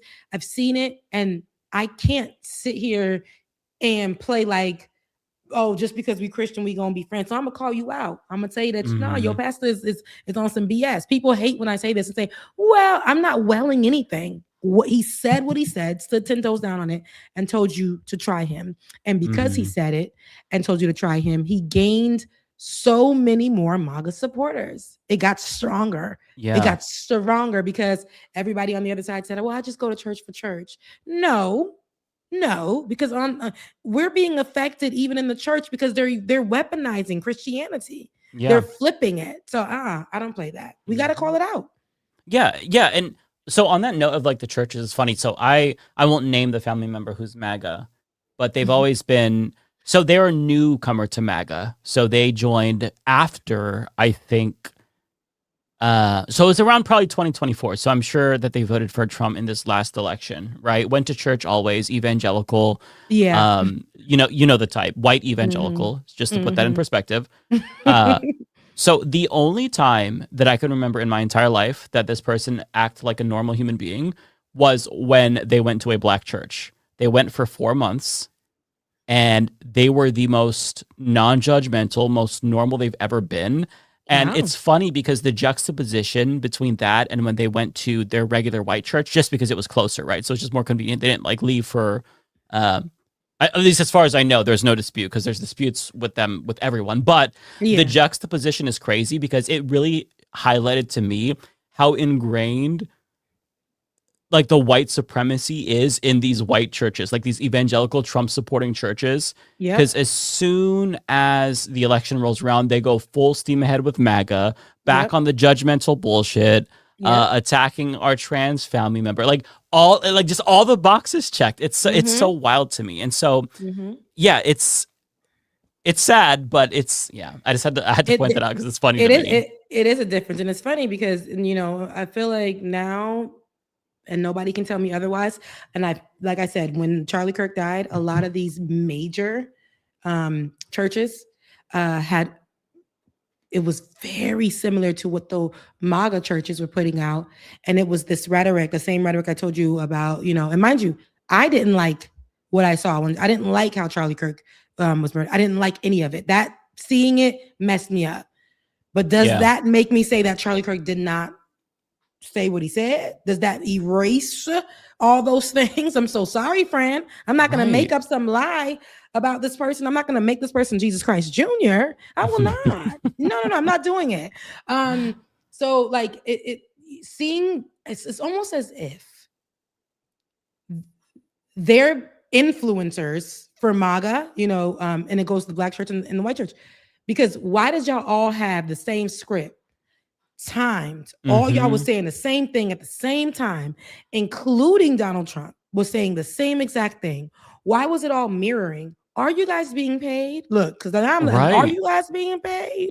What's going on? Are you in it to help people win souls to go to heaven? Are you or are you in it for a check to buy that jet or to do this, to become the only name that people know when it comes to church, when there are little churches all through the communities that are doing things for the community, that are helping, that have benevolence and have all these things for their communities, but your church is the only one that people should know as some kind of cult? Absolutely not. Something's going on. Something's going on. I'm telling you, they're getting paid. I think you're absolutely right. And well, you know what? Ashley St. Clair, Elon Musk's, she just had a baby with Musk. I don't know how long ago. The ex. Yeah. So she just put out a video talking about how they're all in the same group chat and how she did a follow-up, I think, and she either insinuated or directly said that these influencers that you see, they're getting paid by politicians to spout talking points, And so it is as it seems, essentially. She basically confirmed our suspicion because it looks like it is. They all tweet the same thing in unison. As soon as the last assassination attempt, which, by the way, your commentary on Like It or Not was hilarious. As soon as that happened, did you not see all the fucking same MAGA people tweet about the ballroom? This is why we need the ballroom. Yeah. It's like, they just all had that epiphany at the same moment. I'm like, so, and it's so funny because I was here with my sister. She's been helping me move, right? And I said this on Like It or Not. I'm like, I woke up from my nap and I'm like, girl, just 5 minutes ago was a shooting. I woke up from a nap when I found out too, by the way. Because we was tired. The world is tired. I'm like, it was a shooting. And my sister was like, oh my God. And I'm like, no, something crazy, because why is there a full article and it's been 15 minutes? Now we're 15 minutes in and there's a full article with details about they just finished a salad, and for me as a journalist, breaking news always gives bits and pieces. You're not getting a full laid out story with automatic shots and all. You're not getting those immediately. You already had a package that was set up. There's video. What? I'm like, this is insane. Then I'm like, nah, Melinda, something, because that's my sister's name. I'm like, nah, Melinda, something is going to come out in a few minutes that Donald Trump says this happened and this is why we need this. She's like, no, I don't think so. We got to make sure everybody's safe. I'm like, girl, no, He was in the room. He's literally talking. People are talking from him. People are laughing. Now we're 20 minutes in. People are keying.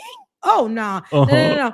And then boom, this is why we need a ballroom. I said, yo, a ballroom. And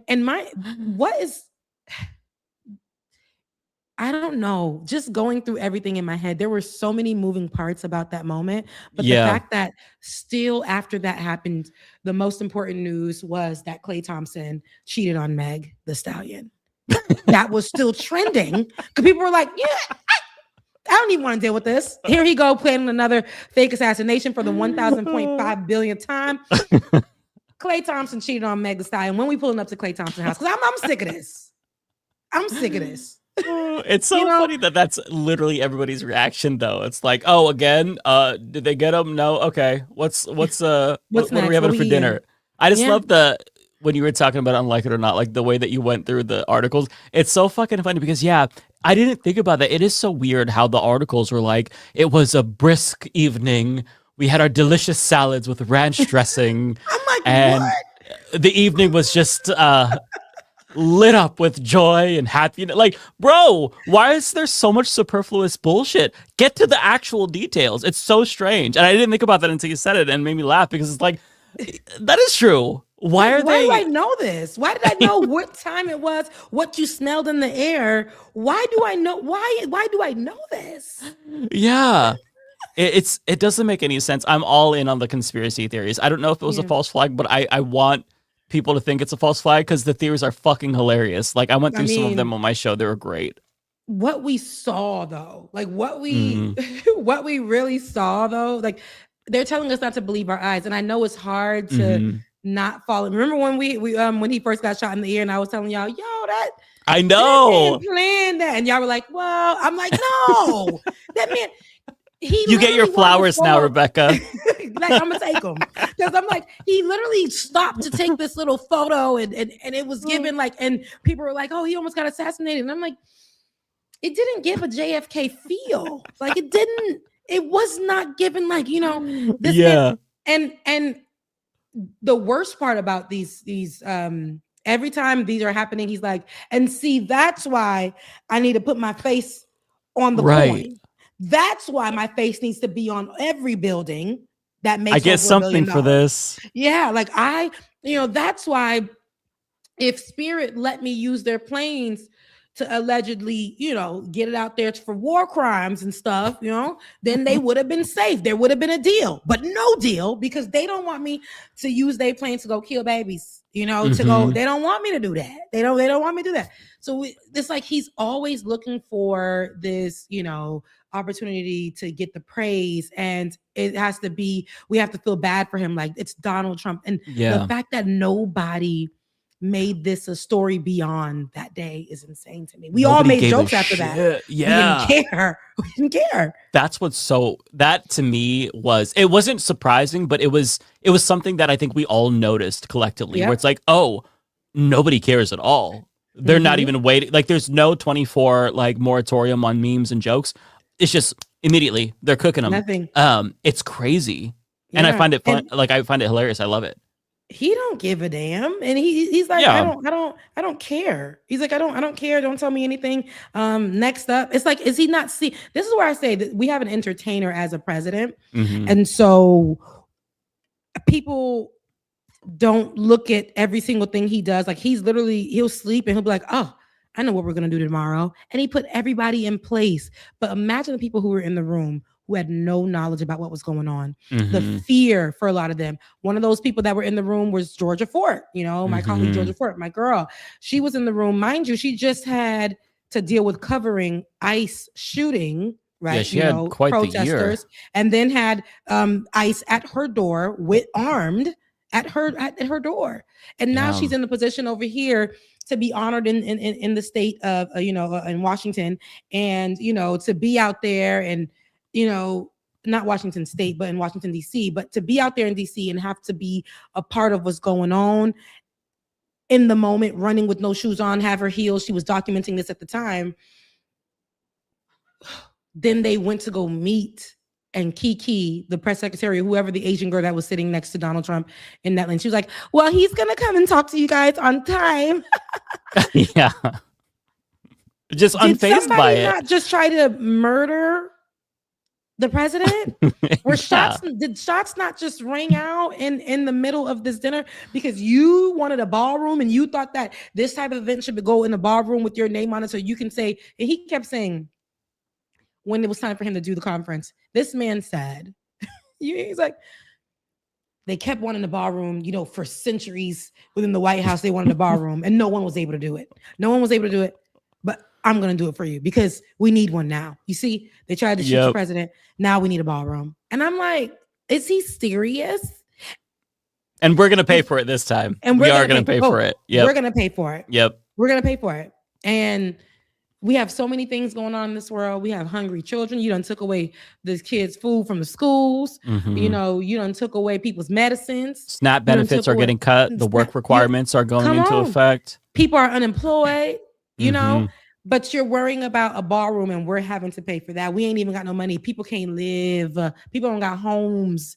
People, are struggling right now. And a ballroom is your priority because you planned, allegedly, your own assassination attempt. It honestly is amazing. It's like we're living in a sad parody of reality. But I mean, to be fair, America has always been a joke. So I guess that we're just kind of like, we're seeing the logical conclusion of a joke country, come to its spectacular end. So yeah. Well, should we get to super chats, Rebecca? Yes, let's get to super chats. All right, I will. Let me go through and I'll pull up your super chats. And I know that Rebecca's are mixed in as well, but I think the first one for you is from Tigwick, I want to say. Yes, it is. Okay. Thank you for that. Tigwick, thank you so much for your super chat. Good to see you, Rebecca. Good to see you too. It feels good to be back. Still getting used to being in the space with it, but it feels good to be back. Cartoon 49, thought on Michael movie and controversy of it. So I seen it, not gonna lie, just seen it yesterday as a break from the world. And I will say the clips didn't, so this is gonna be all I say about it. The controversy of it, I don't want to, but the clips that they put out early on, they didn't make me a believer. But as me and my sister were watching it, oh honey, I was like, oh, he said I'm gonna study my uncle. So that's what it gave. And I was like, oh wow, this kid took the family trauma and really like got in there because it gave Michael, I'm not gonna lie, and it was actually it was spottish on. It was around there. It was good. This is one of those where the audience score is higher or lower than the critic score. I can't remember. I think the critic score is lower, right? And I think the critic score was lower. Everybody got on. Okay. Yeah, and I think the audience was higher. Everybody got online, and I think we're going off the clips, and so there was a lot of naysayers. And I'm only Cartoon 49. I'm only going to talk about like the movie itself. I know the controversy behind it. I don't want to get into that. But the naysayers, were like, don't watch it. Now, if you listen to those people, if I listened to those people, I would never went and made myself a believer as far as the acting of his nephew. It was really good. Like, it was like, dang, like you. Oh, that's his actual nephew playing him. That's his actual nephew. Oh, I didn't actually know that. Jafar Jackson. Mm-hmm. Oh shit, I didn't know that. Wow. Yeah. Okay. Huh. And so it made it. I was like, okay, and it actually came out really good. It actually showed different aspects because, you know, in the 15-hour American Dream, the Jackson 5 movie that comes on VH1, they used to I watched that as a kid. My mom loved that shit. Yeah, me too. Oh yeah, listen. We know it. Go to bed, Joseph. We know that. We know that part so much. But it's like it was less about Jackson 5 and more centered on Michael Jackson. So it moved a bit quickly. It gave like a little bit more detail in some of the moments. So it ended in 1988. Spoiler, it just ended in 1988. So there might be a part 2. But I will say, you know, his sister wasn't involved. Janet wasn't involved. But the family still rolls off of, even though there's like a lot of trauma. Jafar's has brother cousins. Literally, I believe his mother married another Jackson brother. It's really weird. So there's trauma there. There's like, wow. So that's controversial, but there's trauma in that family. So I'm like, but one thing about it is they still find a way to kind of like be like, we got to stick together in some way, because although Janet wasn't a part of the movie, she opted out. LaToya was still there for her birthday. Janet's birthday is coming up. LaToya was at Janet's house for her birthday. So they still hang out, you know, they still do the Jackson thing. It's like, you're still my family type vibe, but I don't like the way you moving. They still have that, you know, and yeah, kind of like Michael, I guess, had for the family, couldn't stand his dad, but kind of still had the love for the family, you know, kind of thing. And but there's trauma there. They need to go deal with that. They need to go sit on people's couches. Like, y'all got kids who's coming from trauma. Y'all built more trauma. It to me, I'm like, damn. Yeah. You got brother cousins. That's not weird to you guys. Yeah. Weird. That's a mind fuck. It is. But it was a good movie if you guys should watch it. Or not if you don't want to. But Nintendo Gaming Channel 007. Thank you so much for still being a member all this time, even though I was in my own little hiatus. MAGA gerrymandering is modern day segregation. Literally. You guys, what's going on with the redistricting and all this other stuff? My heart breaks in Memphis and how they literally depleted that all black district. Oof. Yeah, they're doing that today. For those who haven't seen, I had some clips pulled up earlier that I was going to talk about, but yeah, there is one of the lawmakers, Justin Pearson, gave a really, really good speech. And the other lawmaker, oh my God, I'm blanking on his name, Justin, he burned a Confederate flag on the Tennessee Capitol floor.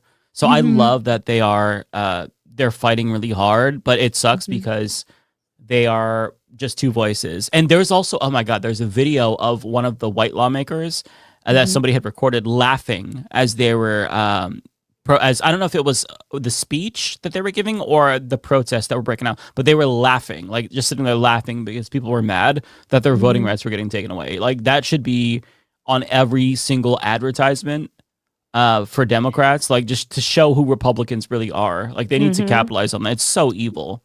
And they're evil. Like, and they look at this and they're laughing and they're doing.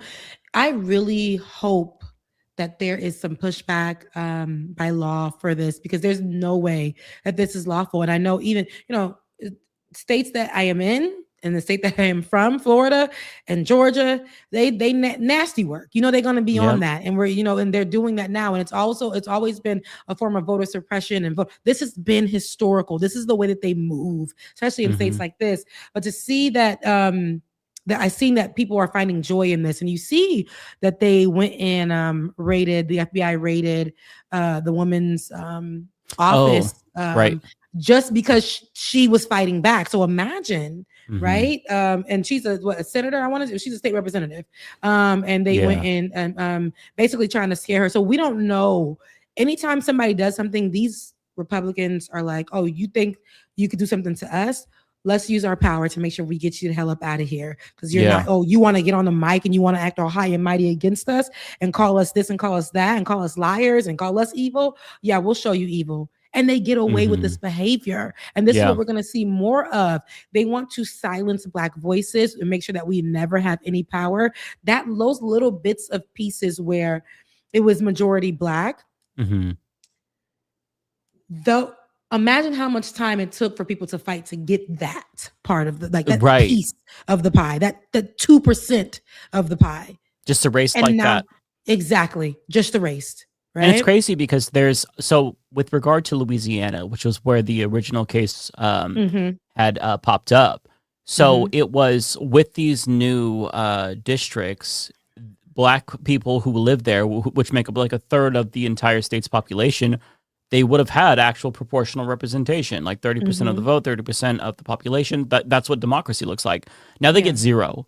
And to add insult to injury, the Supreme Court on Monday put out a little, I don't know what it was, but they basically, I talk about this in my video tomorrow. They violated their own rules to give red states the go ahead to gerrymander Black voters into oblivion sooner, so it could do it before the election. Like we are seeing such insane shit. I can't even describe it. Like I honestly feel like I'm living in a movie because they are so shameless. The fact that they're like, no, it's not already good enough that we're letting you just like go back to Jim Crow status quo. We need to make sure you can get this done before November's election. It's just, they are so evil. There's no other word to describe these people. They are demons.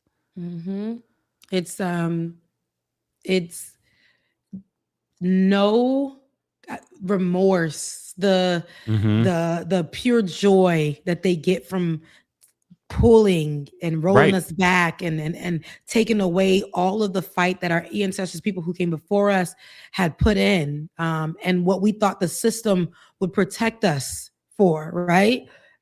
Just one little second, they were like, yeah, we don't care, take that away, bring, like, no, it doesn't matter, and and it was funny because again, it was under the guise, like you were saying in Louisiana, it was under the guise of, oh, hey, Black folks aren't getting this, and then let's go ahead and make a workaround. They said, oh, we're gonna definitely do a workaround.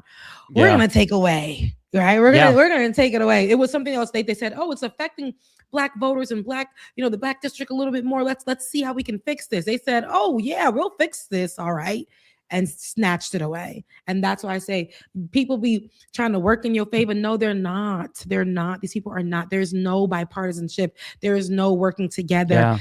We have to stand in these people's face and call them out and say, you're not trying to help, so we're not going to give you the access. We'll be fighting for it. And then the people who are speaking out or have the state representatives or the leaders, local leaders that have spoken out, they've been attacked. Seeing that immediately, a woman who spoke out, you getting raided immediately by the FBI. And no charges whatsoever. Mind you, Fox is on the scene. Breaking news, but the only breaking news where it's coming from, Fox happens to be on the scene at the raid. And nobody else? Strange fruit.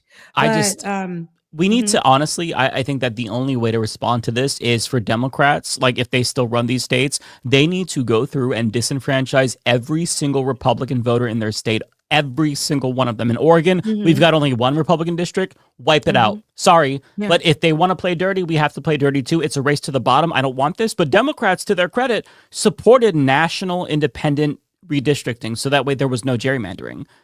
Republicans wanted this, so it's only fair that we make up what they're like. We match them. You have to fight fire with fire. That's because they're straight up erasing representation. Like people don't even think about how devastating it was in 2013 with the Shelby decision when they got rid of pre-clearance. That was the start of the death by 1,000 cuts to the voting rights. But what they did just now, like, I don't think people understand. Like, there's some, there's Black Voters Matter. There's also Fair Fight Action. They did an analysis and they said, like, it's a possibility based on how many seats are going to be lost, like 30% of the Congressional Black Caucus, 11% of the Congressional Hispanic Caucus. Republicans could take control of the House for a generation. Like, that's how significant this is. So if Democrats don't actually go and like gerrymander, like tit for tat, and do what they can to get rid of all Republican districts, like we're just done. We're done. It just, I don't know. It's so hard to communicate just how devastating this is. I know. People are in tears, rightfully so. The pain, because if one state gets away with this, we know that this is not there. Everybody else is going to follow suit. They're going to find ways to go in. And like you said, it started in Louisiana right now. And it was such a quick, it was literally quickly. It didn't take anybody else to know. They're like, oh yeah, we gonna do that too. Oh yeah, me too. We gonna, yep. And then these changes overnight, just like that, taken away. If we do not, especially our leaders, if our leaders still try to ride the fence and Cory Booker this thing and you know, like this, we don't need that type of vibe. We don't need y'all to. I don't like performative anymore. Like we're moving past that. I don't need the viral clips of you rolling your neck in an interview talking to Abby Phillips. I don't need none of that. We really have to start. Y'all got to start leading the way, listening to people who are outside telling you what it is. Still, like tell us, bring us together. We're gonna fight. We're gonna do this thing because that's how we got here in the first place. I know it's scary, right? I know it's really scary because a lot of people are risking their jobs, their lives, and all these things because we're choosing to fight. What I don't like is I don't want to just be doing these things just to say I went to this protest. I don't want to do these things. Like if people are serious, I'm outside. Right. But if we just doing the same things that we've been doing for the past 8 years and it's not really working, but it's making cute for content or it's doing that, we're not getting anywhere. We're not, if we're just wanting viral moments, we're not getting anywhere. We really have to, like, our people back in the day was doing sit-ins, baby. They were getting shot with water hoses and had dogs sicked on them. And everything they fought for, gone like that. It's just, it's so, I can't even, like, I'm just, it's a lot. Yeah, it's fucked up. It is. And moving forward, I don't know, like you were just saying, we don't know how to verbalize it. And I don't think it's because we don't have the words. We've already said the words time and time and time again for each event that we've covered or that we've had to sit through or that we've had to take breaks from so that we can come back and speak to you about the next issue. It's kind of like, what do we do from here? Where do we go from here? Like, that's just, I get it. I get where you're at. I do. Yeah. I don't have the word because like the words that I have, they don't capture the moment. Like it's outrageous. It's ridiculous, but that just doesn't suffice. Like the moment is indescribable. You know, I won't be able to have the words until I look back. Like, holy shit, I can't believe all that shit happened so quickly.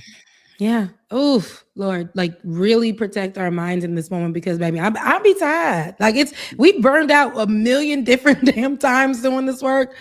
It's tiring and we're still just in the beginning with Donald Trump. I know. I don't even want to think of that. So crazy. Anywho, Prairie Fire. Thank you so much for your super chat. This donation will be able to purchase a cold half of a rotisserie chicken at this point in 2027. Baby, I'm telling you, everything is expensive. We're headed for the worst case scenario on fertilizer. At least you defeated MAGA Jesus for us. And I'm right, because listen, MAGA Jesus, that's not my Jesus. That ain't my Jesus. And I got hands, okay? I got hands for MAGA Jesus because they wanted to be Charlie Kirk so bad. They want us to praise and serve Charlie Kirk so bad. Donald Trump put himself in Jesus' way. Oh, we didn't even talk about that. Yeah. Oh my God. That's some crazy shit. No, he was a doctor, Rebecca. He was a doctor. They try to say he was a doctor healing the sick. And you ain't even that. You ain't even that. I know. You just cut healthcare. You cut Medicaid and you're a doctor healing the sick? What? And I just can't get over it. And people really are like, oh, we see it. I see it now. He really was just portraying himself. He said he was a doctor. With the demon in the background, by the way, like the horned beast. That's so appropriate. It's like, yeah, that's honestly, that's fitting. That's how you know they ain't believers. Because ain't nobody, they were just like, he was just that's what Christians do. They show themselves and put oh, really? So you made yourself like a golden calf, like a statue, like somebody people need to be praising, right? You made yourself like God? Is that Christian? Isn't that like that's one of the 10 commandments? Idolatry. Yeah, idolatry. I mean, that's an idol. It's like Christianity 101. I shouldn't be saying this. I'm not even a religious person. Because you're a dropout, right? You I'm a dropout, yes. So you knew what it was. They failed the most basic test. Yeah, Yeah. Haitian class at Sunday school for kids. Right. It's crazy. So, yeah, absolutely not. But thank you so much, Prairie Fire. Miss ya. Daniel R. 5432, Free Palestine from a Palestinianism. Oh, absolutely nice. Free Palestine, peace for sure. Parker 402. Thank you so much for your super chat. Welcome back, Rebecca. We missed you. Mwah. I missed you too. I'm so happy I'm able to be on here. You guys don't even know how excited I am. I really miss you guys. Super plat. Let me not try to say this with an accent. Super platinoman. Instead of giving it a Haitian accent. Better than I could do. Rebecca, did you see I Show Speed is in DR and all the Dominicans ask him if he's Haitian? Ain't it black as usual? Listen, I did see because I Show Speed is a streamer that does this. He's been touring different areas. I think he came from Africa and now he's in the Caribbean. And Haiti was the places that he chose not to go to, and a lot of the Haitians were upset. So he went to the DR, which is of course our neighboring country, which is on the same exact island. So Haiti and DR. So he went to the Dominican Republic. And mind you, it's a whole bunch of Haitians in the I got family in the Dominican Republic. It's a whole bunch of Haitians in the Dominican Republic. So he went over there, and on his stream, there are Haitians like, I'm Haitian. Why you don't go to Haiti? Why you don't go to Haiti? He's eating Haitian food, but they're saying that it's Dominican food. So there's like this controversy online. I did see it. And they, I definitely did see that. And so it's a little controversial thing going on, but he's a huge streamer. I'm happy that he's even going to these places and showing off the different cultures of Africa and the Caribbean. And it doesn't suck that he didn't choose to go to Haiti. Yeah, but Haiti right now seems to be for some people not safe. But there's another streamer who decided to go on, who's there right now, who is completely safe, who has been all over Haiti. So that means don't believe everything you see on the internet. But he should go to. I love I Show Speed. He should go to Haiti. He's also a big fan of One Piece, which I am as well. So I fucking love I Show Speed. Yeah, I love I Show Speed. I love what he's doing. So definitely understand safety first if that's the case. I do understand that, but definitely go to Haiti. It will be a time of your life for sure. Looney Tunes 9000, thank you so much for your super chat. Love you, mean it. There once was a streamer named Rebecca Azor.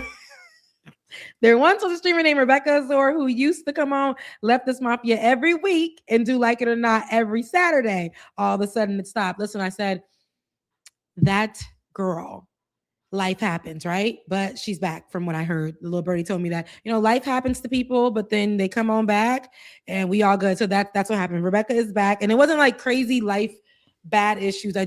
We're moving. I hate moving, as Mike was talking about. Hate it so much.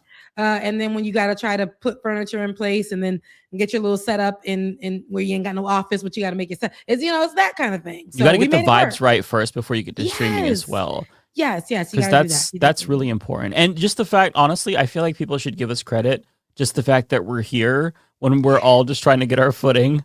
There's a lot of shit going on. So just bear with us because we're trying our best. We are. And I'm so happy to be here because there's a lot of people who are not here. So yes, I know you can't, you're here.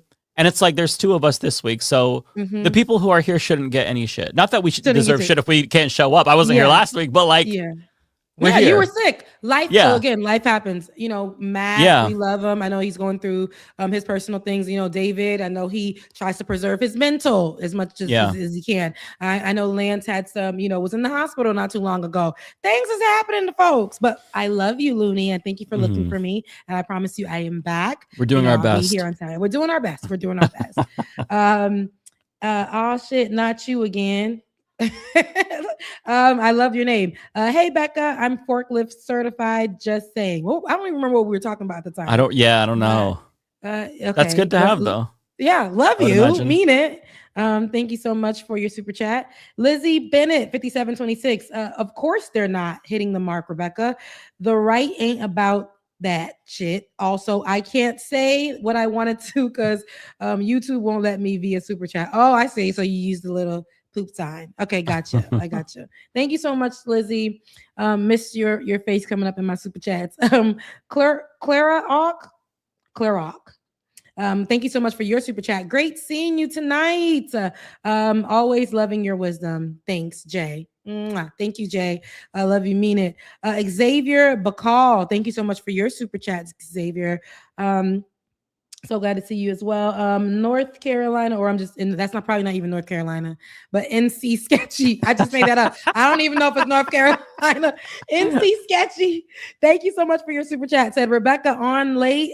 Take my buddy. Yes. You are late. You are super late. I am. I'm always late. You know what I'm saying? But I mean, like you're staying late.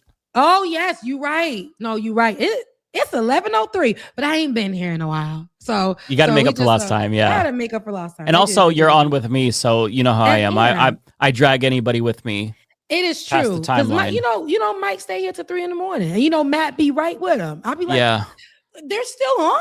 Like you became the Matt tonight. So now you're here. It's what is it, like 11?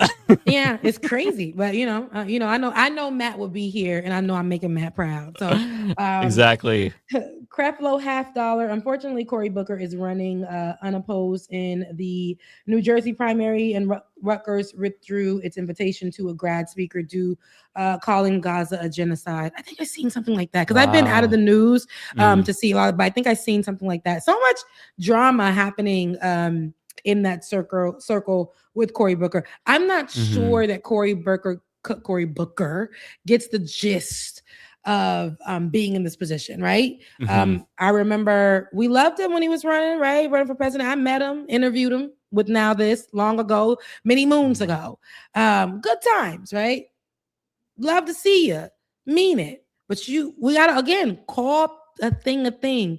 Cory, you ain't doing what you need to do. Who's next? Yeah, who's next in line to come and shake something down, right? Who's next in line that's not going to be afraid to speak the thing and not align themselves with killing children and people? I know. Just because of their skin color. Who's next who's not going to be afraid to tackle these moments? I understand that it is a weird time for politicians because you're used to being able to slide with skates on, through these issues without having to be held accountable. But these are new times. Yeah. And, just getting by off of the the most popular talking point is not where we're at anymore. So yeah, we see right through the bullshit. Yeah, we do. And let me go ahead to my Cash App. Shouts out to Michael Carver. I appreciate you. Love you. Mean it. Thank you so much. And hold on. Thank you, Michael. Appreciate it. Hope you're well. I am. After that donation in the Cash App. Thank you so much. Also, who is down here? They did this. She always does it every month, and I appreciate you, Carrie. Carrie, I appreciate you so much. I enjoyed the show yesterday. That was the one I did on Saturday, with Like It or Not. So that was such a fun show. Much. Yeah, I tried. I had low energy that day, but I'm like, you were fucking hilarious. Yeah, that was great. Yeah, but thank you so much for watching. Again, I said I was going to be here this Thursday. I made that promise. I know that I've been missing Thursdays, but I am here. I will be here next Thursday. Next Thursday is the day before my birthday. My birthday is on Friday, May 15th. Yes, it's on May 15th, next Friday. So I believe it's on a Friday, or it's on a Thursday. I think it's on that Friday, so May 15th. It is also Haitian Heritage Month, right? It's Haitian Heritage Month. May is Haitian Heritage Month. May 18th is Haitian Flag Day. So it's a nice May is full of a lot of great things. Yeah, that's a big celebration. Like it is. And Mother's Day is this Sunday. That is. Oh my God! Yeah, you're right. Yes, Mother's Day. Did you get your mama something? I got my mom and mother-in-law, so I'm taking care of. Okay, good. Yeah. Make sure, don't forget, Absolutely. We got a few days. Okay, so good. Oh yeah. And all you guys who didn't remember that it's Mother's Day this upcoming Sunday, now you know. It's your friendly reminder. Yeah, if you love your mama and your mama's good to you, you know what I'm saying? Like, if your mom is a Trump supporter, don't get her anything. But if she's not, honor your mother. Honor your mother. Send her something good. Maybe if you don't, maybe a card with a beautiful, or something written beautiful in there. I think moms really appreciate that. But it is Mother's Day coming up. And one more thing, I want to shout out my brother Jonas Azor is my brother. He made history in making the first Haitian-centered cartoon that is on the network formerly known as Cartoon Network. Stop! No, Warner Brothers. Yes, it's only their pilot, but they want to get picked up, and they made the first ever Haitian-centered cartoon. It's on YouTube. It's called I Love You, Jocelyn, and it's a Haitian little girl with superpowers. So if you haven't watched it, it's just a short. It's a beautiful cartoon, and it's funny, and it has the colors. It has a little bit of Creole, Haitian Creole in there. It's like, a nice kid-friendly cartoon. It's called I Love You, Jocelyn. If you go to the Warner Brothers page, it's on there. What I don't like, I will say, and point this out. Warner Brothers, I don't know why they did this. They didn't do this for the other cartoons. They turned off the comment section. And I'm not sure it's because all of the Haitian pride that was in the comment section, which they felt maybe was political in some way. But so many people were supportive in the comment section talking about, we never had this, having this now. I wish I had this growing up to show my children. I'm showing my children. It was beautiful. Support for Haitian people, picking up on, the different tools and weapons used in there. Somebody said, you see how the enemy was French, that might been trigger. I don't know. But they turned off the comment section, and it was really doing phenomenal. But if you haven't seen it, please at least run the so nobody can comment underneath there. Usually they only do that if they're getting shit, but if they're getting overwhelming love, you would think that they were getting overwhelming love. And I think that because again, there was some anti-whiteness in there. Haiti and their relationship with France. The enemy in the show, I Love You, Jocelyn, the enemy is a French guy, Okay. And God so forbid we offend white people. Oh gosh, like we call out the truth that the French, when it comes to Haiti, was problematic, right? So really, just if you haven't, it's called I Love You, Jocelyn. It's on the Warner Brothers page on YouTube. Cartoon, which is formerly Cartoon Network, which was purchased by Warner Brothers. They're giving people an opportunity to put out their pilots, and hopefully it gets picked up. My brother voices the father and the announcer. So really, that's so cool. Yeah. Wow. And, so if you haven't, that's a little tidbit of my brother, and please go support it. Repost it, all the things. So yeah, I'm gonna go watch it later. Yeah, please do. Please do. And that's my tea. I was here. I came, I saw, I conquered. Said Matt would be proud, but I ain't staying till midnight. I got a job. You don't want to stay another hour till midnight? Oh, come on. No. I know you're gonna be on here being a chatty Cathy with the people. But I was happy to be here. I really missed you, Mike. I missed you too. Yeah, I missed you too. It was so nice. It was so nice also when you were on Like It or Not to hear Ben and DJ Exclusive. I did not realize that DJ Exclusive was also a Lego head. Yeah. Oh, absolutely. I've never realized that for some reason, because I don't really. I usually listen and I don't watch. Yeah. But I was watching, and I'm like, are those Lego? Which one? Absolutely. I love that. That's amazing. He actually, in his last place, there was so many Lego setups different. It was like he had this cloud set up with the Legos. Yeah. I'm gonna tell him. I love that. That you've seen that and you're a fan. He'll love that. He'll absolutely love that. I need to actually watch and not just listen, because you find out so much more details about people. Oh, it's absolutely. Amazing. Absolutely. And I'll shout you out on the next time. I'm like, you know what I'm saying? Shout out to my boy. Just watch on Saturday if you guys get the opportunity. I love you, Mike. You take care. I love you too. It's so nice to see you. And I'll see you next week, Rebecca. Bye. Take care.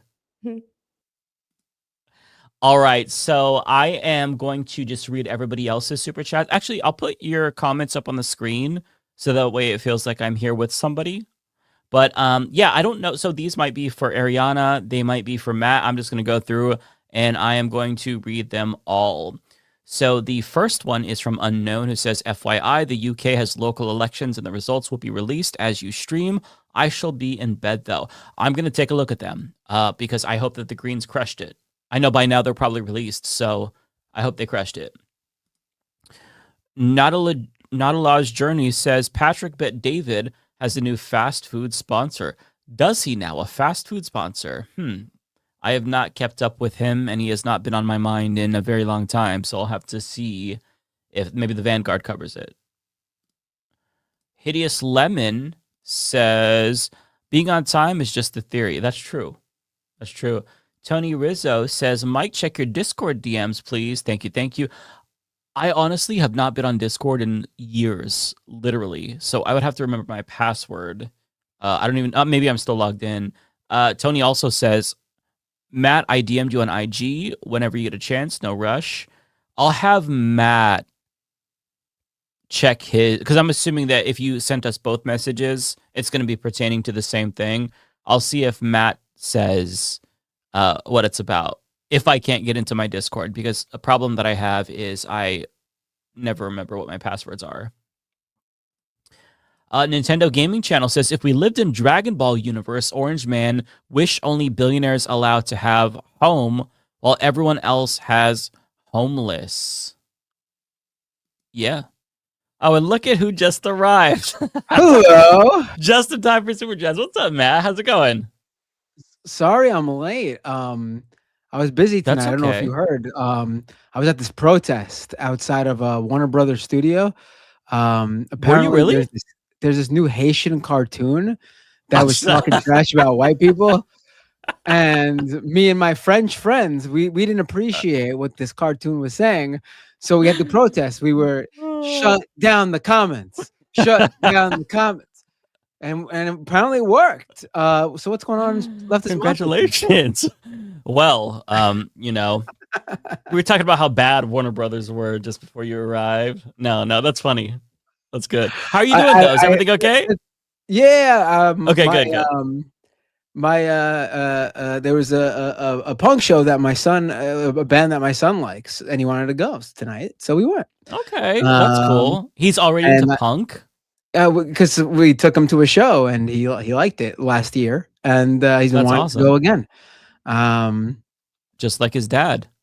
Yeah, that's cool. And I just, as I was parking the car, I would just was brought up YouTube as I'm walking in, and I caught the very end of Rebecca's, and I was like, "Oh, how am I going to enter the show?" And I'm like, "Oh, I got it." That was great. That was a great entrance. So how was Leftist Mafia tonight, everyone? Good show. It was good. I think that they loved it. They'd give it an A. Who showed up? I see that you and Rebecca did. Yeah, so it was myself and Secular Lefty at first. He was giving us a rundown on primaries.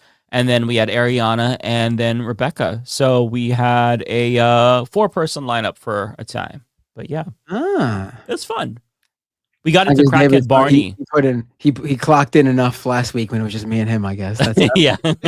He put in his time. Yeah. A++, they're saying, okay, good. Because if you said anything below an A-, you would immediately get banned. So you made the right choice in saying A. I'm just kidding. No, but yeah, it was a great show. At least I had fun. Like it's hard to judge when you're part of the show, but I always just enjoy talking to people and chopping it up with folks. So yeah, I had fun. Yeah. I mean, I'm sure it was great. Who was the guest today? It was Nick from Secular Lefty. So he does like these really comprehensive breakdowns of different primaries and which candidates are taking AIPAC money, which ones are like anti-genocide, and just he went through his spreadsheet, which is like the biggest. And how long was he on for? I want to say like 30-40 minutes ish. Mike, do you have approximately 30 to 40 minutes to go through that spreadsheet again with me right now? We just give you a quick rundown. I guess we're doing. You're in the middle of super chats. Yeah, I just started actually. So you came here at the perfect time. Did you want to read yours first? It's like I'm say super chats and I appear. That's how you get Matt to show up. I could pull mine up if I have any, and we could take. Yeah, so I linked your channel, so you should have some super chats. I want to say. Because I told people at the beginning that you might jump on later on, so I'm imagining that. I have a few. I have a handful. I don't expect any more. I wasn't on the show, so I get it. But I do have a handful. Why don't you go through, and when I see it, I'll let you know. Okay, yeah, just stop me. That's a better way to do it. Okay, so Tim Q or XOC. Sorry, I am. My brain is still recovering from being sick. Check out leftist Gerard Christian running in Ohio's 12th. He's incredible, but probably needs national support to win. Okay, I haven't been following the Ohio primary, so I'll look into that. Cartoon says thoughts on the new Odyssey and Star Fox trailer. So I'll start with Star Fox. I saw the trailer, not necessarily my cup of tea, which is kind of crazy. I know because I'm a Nintendo kid. I can put some input in here for a rare video game question because I'm a huge fan of Star Fox 64. Really? Yeah, and I saw it and the trailer for what I guess is like a remake, right? Yeah, and it looks like it's a remake. I think it looks great. I think the characters look exactly how I assumed they would look on a system more modern than Nintendo 64. I mean, I don't think we should expect them to look like they did in Nintendo 64. And they look like how I would assume. I don't get why people are so upset. People are upset with it? Yeah, I saw a lot of people don't like how they look because they look too realistic or something. I don't think they look too realistic. I thought that they look cute. Like, I felt like they looked like a good like middle ground between like not too cartoony, but also not too realistic. It was like a good middle ground between cartoony and like super realistic. Yeah, I didn't have an issue with the art style. I thought it looked pretty good. Huh. Yeah. But I'm looking forward to seeing Fox McCloud, Falco, right? Falco. Bucky, right? Slippy, Peppy. No, Bucky is not it. It's Slippy Peppy. You're right. Yes. Yeah. Is there a Skippy? It's been a while. I was a huge fan of the game, but then it's been years since I played, decades since I played it, because I have not played it since Nintendo 64 was no longer relevant. Yeah. Who is it that they said do a barrel roll? Was that Skippy or Slippy? That was the rabbit. Oh, the rabbit. So it's Peppy that said that? Peppy, yeah. Okay, do a barrel roll. Okay. Yeah, I know that. I know that meme for sure. Who is Fox McCloud's arch nemesis? It's like a that I won't remember. I remember like there's like an equal group. It's like silver, right? Like a silver version of Fox. I'm not talking about the monkey villain. I'm talking about like there's like a group that almost mirrors Fox McCloud and his crew. Oh, I don't remember. Oh my god, I just saw Charlie DeGinmer's Starwolf, someone says. Oh, Starwolf. Okay. I swear to God, my brain is so cooked. This comment popped up from Charlie DeGinmer, and I straight up thought it said, honestly, Star Fox gets so few titties. I don't know why I thought that it said that. Oh, I remember this guy on Starwolf's team, the chameleon, Leon. I am the great Leon, he would say. I remember some shit like that. Yeah, I remember. Oh, okay. It's coming back to me. Any thoughts on Odyssey? Because I have not seen the trailer. I'll probably watch it at some point when it comes out. I like that's the Christopher Nolan, I think. I like Christopher Nolan films, so I will probably watch that. I don't have thoughts on Odyssey. I do know that people have thoughts about it. I haven't seen those thoughts. I just know people have strong. I mean, I didn't even know that. Yeah, I need to take a look at the trailers and see.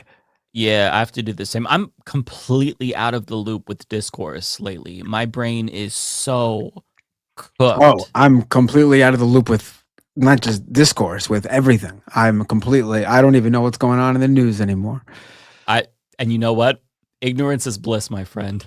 I gotta say, I've not been on like Twitter, like I've been on a little bit over the past like week or so, like very little. And then for months before that, I haven't been on at all. And I gotta say, like, when it comes to like the big news stories that like you should know, I didn't feel like I was missing out on anything. Like maybe I missed out on like, you know, like the really niche, like online based stories and feuds and things like that. But like in terms of like the need to know, not being on like super online, I missed out on nothing. Yeah. And your brain probably feels so much better because of it. Like it would be polluted with just bullshit and garbage. And yeah, whenever I take time away from Twitter, I feel a lot better. But to be fair, I don't really go on Twitter as much these days. I go on maybe 10 minutes in the morning and sometimes a little bit at night. I don't doom scroll like I used to because it's just so toxic, and I try to minimize my exposure to it. I didn't even like choose to minimize. Like I life gave me things that I needed to focus on, and I just was not on. Shit. Yeah, and I just was not like I wasn't even like I'm, boycotting Elon Musk. No, nothing to do with that at all. And just like not being on there, I felt like I didn't miss anything. And you know what? I don't know if that would have been the case with how it used to be, where like actual important stuff would break on there. It's just not the same anymore. Well, I'll catch you up on the big controversy. So one of the Krasenstein brothers, I don't remember if it was Ed or Brian, bought a Cybertruck. Oh, I cannot talk tonight. So he bought a Cybertruck, posted about it, and everybody was shitting on him, calling him a fraud because he obviously is a resistance liberal, talk shit about Elon Musk, Donald Trump, but yet he bought a fucking Cybertruck. And so people have been ratioing him. He lost 6,000 followers. He dipped below 1 million. And now he's trying to joke about it. Okay, I bought the truck that everybody wants. And it's just a regular truck that, pollutes the planet. So he's kind of coping and seething. That's the big drama. So you didn't miss much, in other words. That's, oh, wow. I guess I didn't miss much. Yeah. Don't you just yearn for this drama? It's so juicy. I honestly don't care enough. No, I'm glad you told me because it's funny, but I mean, like, in terms of like the discourse surrounding it, like, I don't care enough to like knock the Krasensteins for buying a Cybertruck. But I mean, like, right, if you're following the Krasensteins and you don't see that's like who they are, like very vapid, like you really think they had like strict morals, like they were gonna actually like, please, like this is who they are. Like that's just who they are. I don't care enough about the Krasenstein brothers to have feelings about the story. I couldn't care less, honestly. These are the guys that wrote the children's book depicting Mueller as this Giga Chad with muscles. Yeah, I mean, it's literally, like, I'm not joking. Like, that's literally what they did. They wrote a children's book about this. So people have always viewed them as opportunistic and grifters. And listen, some of their posts are good because they spread awareness about shit that Trump's doing, but I think that it's pretty obvious that they are self-interested, and like, I don't take them seriously that much. I believe them when they say they don't like Donald Trump. Like, I don't think they're fake right-wingers, but I just think they're opportunistic. They're like paper libs, I guess, if you want to give them like they're not lying to you. They probably do have liberal politics, but they'll fold like paper when it comes to like wanting to do something that contradicts their politics or beliefs. Like, I don't think they're gonna like go out and like be anti-LGBTQ if it becomes like if they suddenly that's like they view that as the popular thing.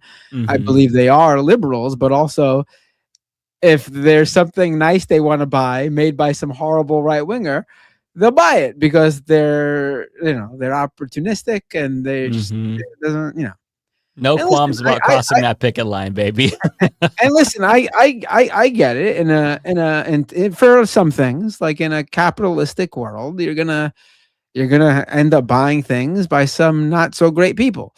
I'm sure the soda I drink is not made by the greatest people, but there are lines that you draw, and I would say one is like buying something from Elon Musk. That's just, like, that's not just like your run of the mill, like he's a businessman, so he's likely conservative, but he's not outright with his politics. No, that's not like I would say that is a good number of like, corporate CEOs, but that's not Elon Musk. He's actually a Nazi, but you don't understand. He's got to have the Cybertruck because it has full self-driving and it's safe, and he has kids. Listen, if he had bought like a regular Tesla, I would have even been like, yeah, I get that. I wouldn't have done that because, again, Elon Musk, but like, same Tesla, and like you want if you're someone who really wants an EV, at least in the US, I guess Tesla is the go-to. But like to get a Cybertruck, you're like really saying, I want to give as much money to Elon Musk as possible. Like, I don't just want an EV because like I care about the environment. No, I want to give Elon Musk as much money as I possibly can. And you're also telling everybody that you have no taste. His vehicles. What was that? They're also, I agree with your point, but also they're telling the world that they have no taste. Cybertrucks are also like at least like a regular like Tesla Model Y or whatever is just like a basic like car. Like, yes, it's got like the bells and whistles inside, but it's just a basic car. Right. Like the Cybertruck is just fucking ugly. You're buying a car with PS1 graphics. What are you doing? Makes no sense. I mean, it's the same kind of taste that you get from like, Donald Trump buying like a golden toilet or something. Like, Why? Yeah. Okay, another one from Cartoon here says, thoughts on Stephen A. Smith saying black people should vote Republican. This man has gone downhill since he wanted to talk politics beside sports. I mean, I have not taken Stephen A. Smith seriously for a very long time. I never really took him seriously, but he is, to his core, a Republican. He has class solidarity, so it really doesn't surprise me. It's funny that he was, I guess, flirting with running for president as a Democrat, but yeah, doesn't surprise me. Nintendo Gaming Channel. Have you ever seen Kitchen Nightmares? I absolutely have seen Kitchen Nightmares. I used to watch it all the time when I would go to the gym and I'd just walk on the treadmill. I'd walk for the whole duration of a Kitchen Nightmares episode. That was like my go-to. And Nintendo Gaming Channel has one for Ariana, but we'll answer that for her. Hey, Ariana, as a proud Iranian American, okay, might not be able to answer that one. I get it. We get it. We can just put ourselves in our shoes. We're proud Iranian. As an Iranian. Here we go. What's your take on the Greco-Persian Wars? Do you think history is too Western-centric? Love your work. Okay, yeah, I'm so sorry, Nintendo Gaming Channel. That is not one that we can answer. Although I think that Ariana may have already answered this in the chat before she left, because she did try to go through these. So hopefully you got an answer, Nintendo, because neither of us are qualified to address that particular question. Octowolf says, I'm undecided Mike.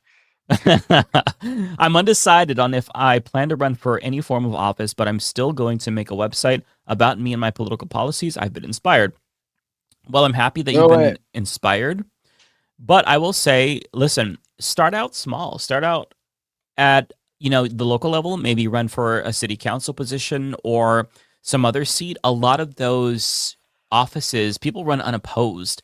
So that is a really good way to have a direct impact on your life and your community and, get your foot in the door. See if you are interested in, being a politician because, it's a big commitment. Nintendo Gaming says, hey, Ariana, if you went to a spot like... Oh, hold on. I forgot to feed the cat and he's whining. Let me go feed the cat really quick. Go ahead. If you went to a spot like Mama Maria's and found pork in the veggie sauce, would you file a complaint, sue, or write an article on it? So again, not a question that I am qualified to answer. So I cannot say. The Man, thanks for the 20. Very generous chat. Hey guys, did you hear, according to a report by ProPublica, Donald Trump shelved an investigation into a drugs for votes scheme in Puerto Rico's prisons involving Puerto Rico's MAGA pro-statehood PNP governor, Jennifer Gonzalez. I did hear about that, actually. I saw a report about this on Philip DeFranco's show. Excuse me, I fucked up his name. Yeah, that is some crazy shit. And apparently the whole entire investigation just disappeared once Trump got elected because Jennifer Gonzalez is one of his cronies. It's actually a wild fucking story, and it really speaks to the corruption and bullshit that you talk about a lot in your super chats, V-Man. Very, very crazy stuff. Super Platinum Man. Hey, Ariana, is there an issue with Niak? Trita Parsi seems like a cool dude. Okay, this is the one that Ariana told us to avoid, so I will say no comment. Because I have no idea what that is referencing. Cartoon says, thoughts on actors bailing on the Bezos Met Gala. I don't know which actors bailed, but I think that all of them should have bailed because it's a Met Gala put on by Jeff Bezos, so that it should be a non-starter if they have morals. But, who knows? The Man says, what's ironic is last year she accused her, and referring to Jennifer Gonzalez, she accused her political Rical General Secretary of the Puerto Rican Independence Party, Juan Dalmau, of being tied to drug trafficking. No, she did. Oh, wow. Again, it's true in Puerto Rico as well. Every accusation is a confession. V-Man also says, it shows you how disgusting Puerto Rico's right-wing pro-statehood party is, weaponizing prisoners, drug addictions to maintain political power. Everything in Trump's America is pay to play, right? You suck his nuts from the back, you kiss him kiss up to him, and he will do everything for you. He'll move mountains for you. Looney Tunes says, glad to have you back, Ari. Oh, thank you. We're still speaking for her, right? Yeah, we are, indeed. We are her official representatives. V-Man says, Puerto Rico has its own Nepo baby in politics. Our resident commissioner, Pablo Jose Hernandez, is the grandson of former Governor Rafael Hernandez Colon. I believe it's Cologne. I think I said colon. My God, please forgive me. I'm still recovering from my cold. I the whole week I had. I mean, to be fair, it's spelled the same. It's not like you're. Yeah. It's like you just threw it out there. I know. I dropped colon on you all. I've had like the worst fucking brain fog all week, so I'm still recovering. I feel a little bit better today, and started feeling more better yesterday with the brain fog. But you know how when you're just like still coming out of it and you're just like a space cadet? Yeah. That's me. So forgive me, everybody. V-Man says, dude only won his election because A, his family name, and B, his main opponent struggled to speak English, which is seen as vital for the seat. Yeah, that's disappointing. That's really disappointing. V-Man also says, since he won, he has taken over his party leadership, made it double down on centrism, and acts like he is owed the governor's mansion in 2028. I'm so sick of these Nepo babies who come from these political families, and they just feel like they're owed seats. We were talking earlier about the Kennedy guy. I don't know, Jack Kennedy? I don't remember his first name, but he is a Kennedy. And I'm so sick of these political dynasties. I mean, at least like put in the work. Like, don't just run off your name. I know. I'm so sick of it. They just get the like, whole life. What was he doing? What was he doing before he decided to run? He wasn't doing nothing. I have no idea. But I feel like they just shouldn't have life handed to them on a silver platter.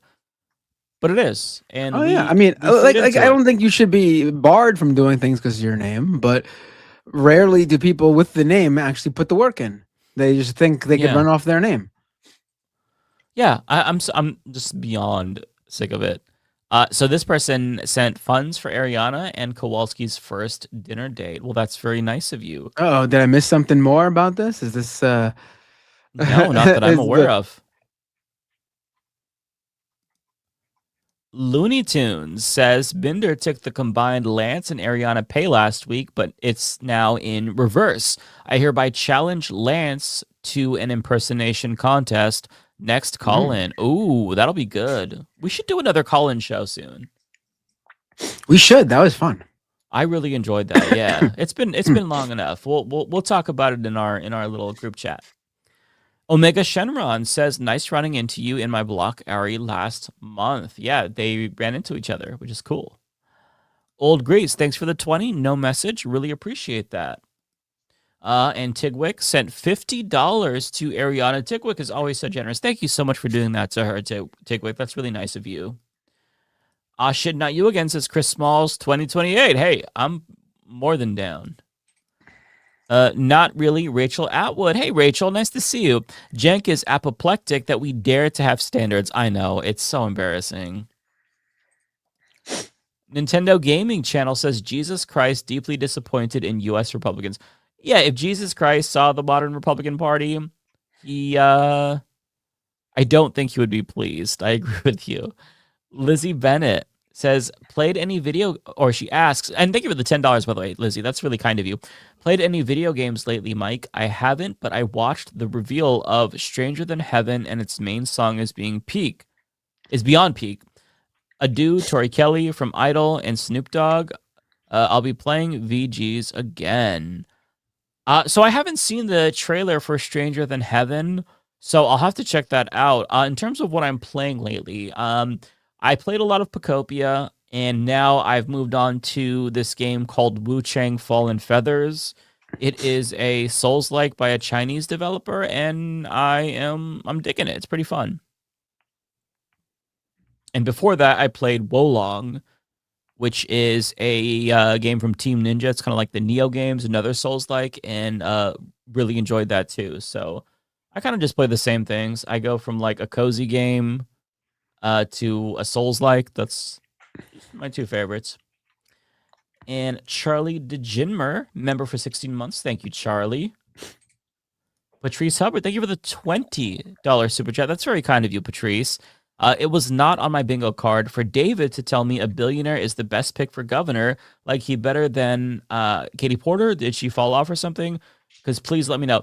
Okay, Patrice. Yeah, I wanted to actually talk about the California governor's race. I hope we can do that next week before sometime before the June 2nd primary. I don't know what to make of this race. It really is crazy. So Katie Porter has basically shit the bed. For the most part, she's still one of the better candidates, but let me just put this in perspective for you, okay? So I'm watching the debate last night. The moderator, which was terrible, by the way, poses the question, who supports their state's wealth tax? Nobody says yes, including Katie Porter, so she does not support the wealth tax. The one person who supports the wealth tax, billionaire Tom Steyer. And it's hilarious because before that, Katie Porter was attacking Tom Steyer for being a billionaire, but yet when it came time to reappropriate that wealth and redistribute it, she was not willing to do that. And what's wild to me is that if you listen to Tom Steyer and if you remove like his billionaire title, he sounds, dare I say, like a progressive Democrat. He's talking about not only abolishing ICE, but prosecuting Stephen Miller. He has a ton of really good policies that are amazing. The problem, of course, is that he is a billionaire. So there's a possibility that he's completely full of shit. And I say this because, you know, if you believe all of this, if you believe in a wealth tax, why are you still a billionaire?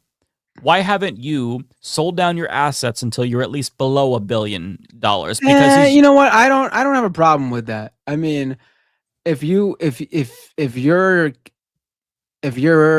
position is that everyone should pay their fair share and billionaires obviously should pay more, then, you know, just you paying more doesn't really change anything. You're just one person.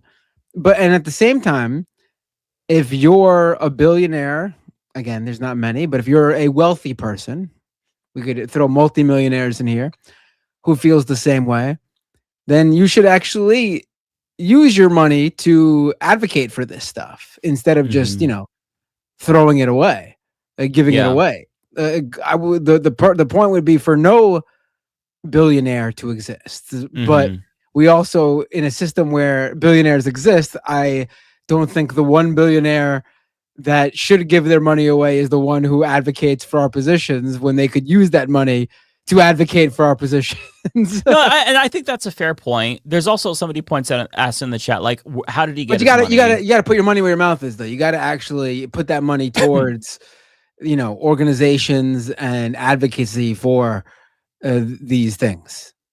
Yeah, and I'm also I'm cognizant of the fact that he could be an actual class trader. FDR was a class trader. FDR was rich. But you know, the problem is I don't have trust for anybody who is a billionaire, and I fundamentally I really am turned off by this idea that somebody has so much money that they're buying themselves a seat, you know, in power. I feel like that is antithetical to democracy because it's unfair.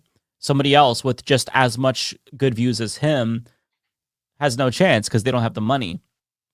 So it's just, I don't know. I don't know what to make of this particular race. The winner, or the front runner, I should say, is Javier Becerra, who's a complete fucking joke. And even Biden's former staffers are actually shocked that he's leading in this race. I'm gonna have to go get some water before I continue because I'm dying and I might need a cough drop as well. Yeah, So, I don't know if you want to take over for a bit. Yeah, I mean, okay. I'll be right back.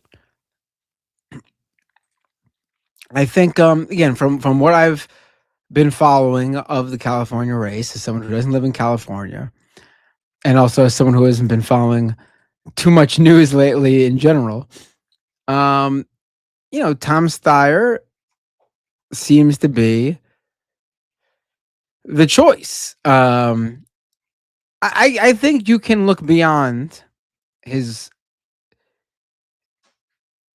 him being a billionaire and the richest person in the race if he's someone who's going to advocate for these politics and these policies and these positions. Like Mike said, being a class traitor is good. We want those people. And then we want to use their wealth to advocate for those positions, because we're not going to get funding to advocate for these positions because the rich people want that, aren't going to fund anything to take away their money. You know what I mean? So yeah. Should I move on to the next super chat without Mike, or should I wait a second? We can move on to the next super chat.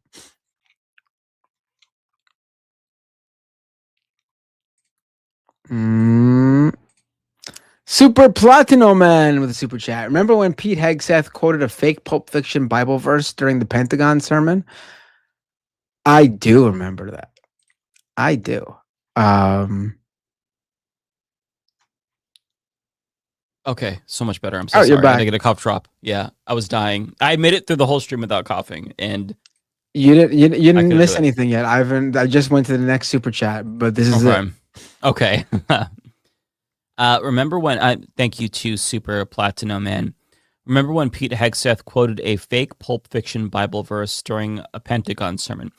I do remember that. That was telling. Shit, Not You Again says, invite Monty Mater to Leftist Mafia. She's right up your alley. I've not heard of Monty Mater. I'll have to check out Monty Mater. I'm always happy to have other creators on.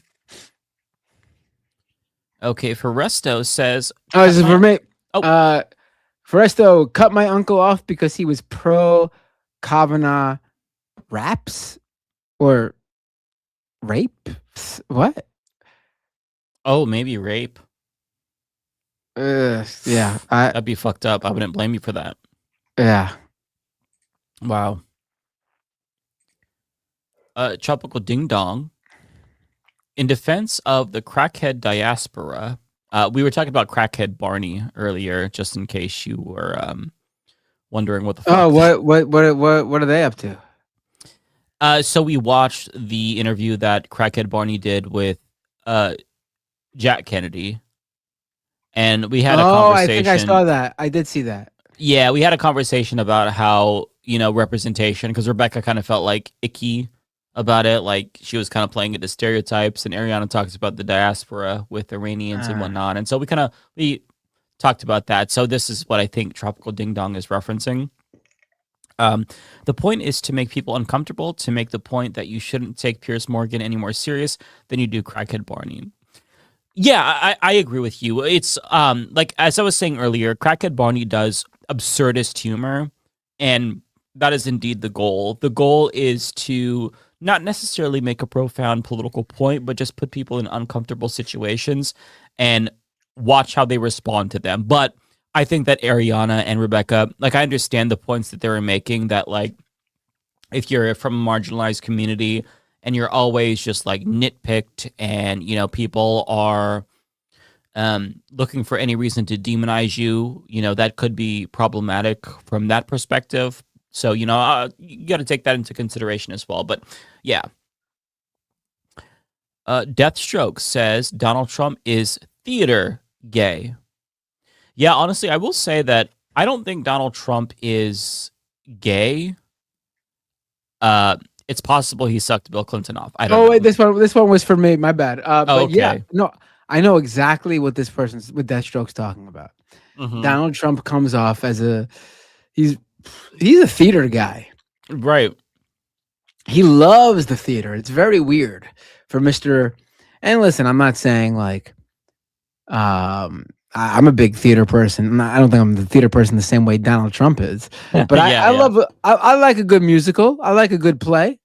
I like singing catchy theater songs. If they're in my mind, if they caught the bug of being a catchy tune. But like, you know what I'm talking about. Like, there are people. He's a diva, right? Yes, like, thank you. That's the word. There's being a fan of theater, and then there's being a theater guy, or as Mike just put it, a diva. Like, I love a good musical. Donald Trump loves a good musical. There's a Mhm. bit of a difference. Right. Exactly. But I think that he is a heterosexual male, but Oh he's yeah, also a no, diva. there's definitely he definitely. I don't think he's. I mean, he could be bi. Who knows? But I Yeah, don't that's think possible. yeah. If he's, my guess would be he's like a 2 on the Kinsey scale, which 1 would be exclusively heterosexual, but maybe he wanted to experiment a little bit. I mean, the dude is, we know the stories. He's a horny guy. So the whole Epstein email about him sucking off Bubba, I wouldn't be surprised if he sucked Bill Clinton's dick. And I wouldn't be surprised if Bill Clinton let him. I want to get it. This is, someone in the chat says, "Are they using gay as an insult?" WTF? And I'll make it clear. We are not using it as an insult. In fact, if Donald Trump was a theater gay, he would be way more likable. I'm using I'm saying that, and that's what the super chat user was pointing out. Donald Trump being a theater gay, or doesn't match like the rest of his persona. It's just this oddball thing. The whole Donald Trump thing. It's a weird quirk about him. The hypermasculinity, but then the whole theater shit. Yeah. Like Mr. Oh, I just got there was an assassination attempt. I got a ricochet blood on my ear. I got to do something really manly. I'm going to USA, USA. Right. And then at the same time, he would be like, the magical Mr. Sophocles. Ave Maria swaying back and forth. Yeah. It's very weird for him to be both. That's all.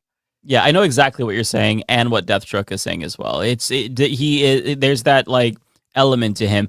Having said that, though, I will say that he is gay, and I use that as an insult in that I think he's stupid. When gay was stupid, when we used to say that as kids, he's gay in that regard because I think he's fucking stupid. Oh, I never insults. I probably more woke than Mike was, I guess. Oh, you were. Mike as a gay man, I'm more woke than him. 1,000%. Even in elementary school and junior high school, I hated that shit. Something about people using the word gay to describe something that had nothing to do with being gay. I hated people who used the F slur. It was I never ever used it. I was always a step ahead of the curve. I was woke before woke was the thing.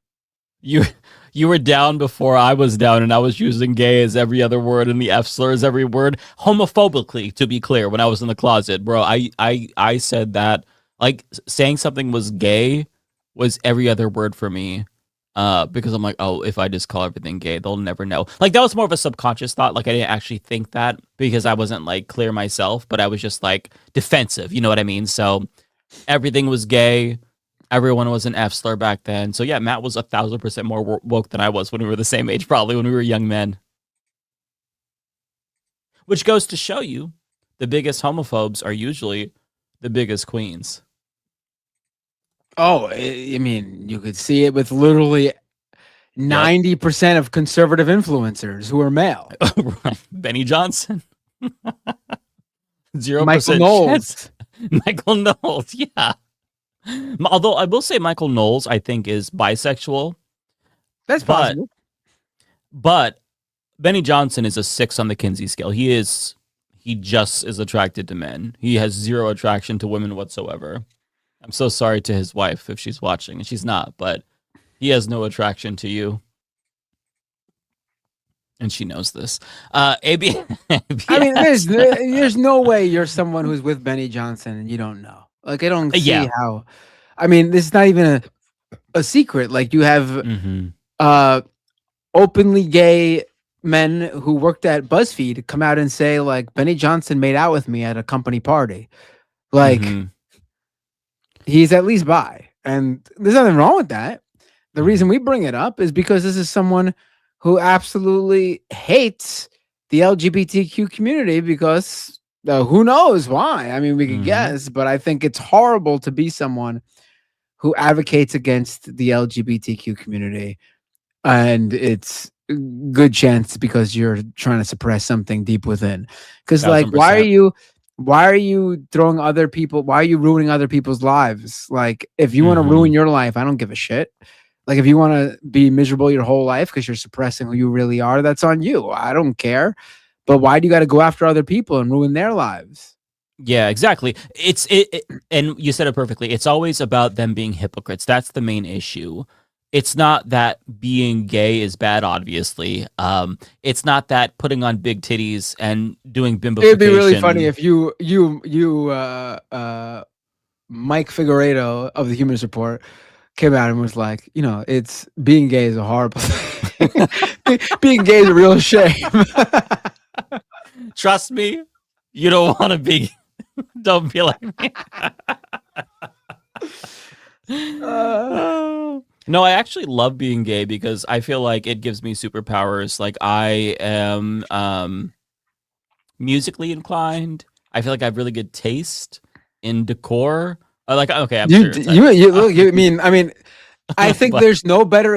I think there's no better example than watch the stream right now and look at the background of the gay man on your left and look at the background of the straight man on your right.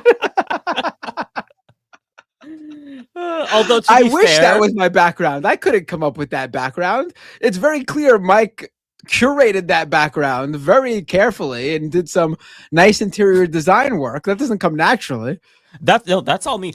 I was going to say, though, I kind of am defeating my argument because my brother, who is straight, has really, really, really good taste as well. So it might just be like Figueredo men. I don't know. I don't fucking know. But I think that my gayness helps my taste. I don't fucking know. I'm just spitballing here. But okay, let me go move on to the next one because I don't want to end up saying something stupid and getting canceled. I'm sorry for showing up tonight, by the way, because you probably would have been done with these super chats about 20 minutes ago. But then I show up and I take an hour with each super chat. No, it's fine. It's nice to see you. I'm glad you shut up. Mike needs to do Queer for the progressive guy. I would love that shit. I would love that. I feel like that should be your like a themed episode, like a regular themed episode. Like, you don't got to do a whole YouTube channel because you got your Humanist Report, but like every month a new episode of that. That'd be really cool. That would be fun. I would enjoy that because I feel like I don't really I'm not in what's the right word? Like, I'm not in touch with my homo side as much. Like, I don't like musicals. I don't really like hang around with a lot of gay people or trans people anymore. Like, I talk to them online and whatnot. I still keep in contact with them, but like, I just don't have I don't have a friend circle, period. Like, I don't leave very often, like most millennials. We're all isolated and lonely. So I could do that and get in touch with my homo side a little bit more. Can't believe you said you don't like musicals. Unbelievable. Oh my God, I hate musicals. Musicals are great. Yeah, it's something that I just That's where I stand with Donald Trump. Okay. ABS says, and thank you for the 10. Hey, Mike, when is the next Zoom call coming? Also, did you see that Snoop Dogg will be in the upcoming Yakuza prequel, Stranger Than Heaven? Also, we just voted for Democratic primaries here in.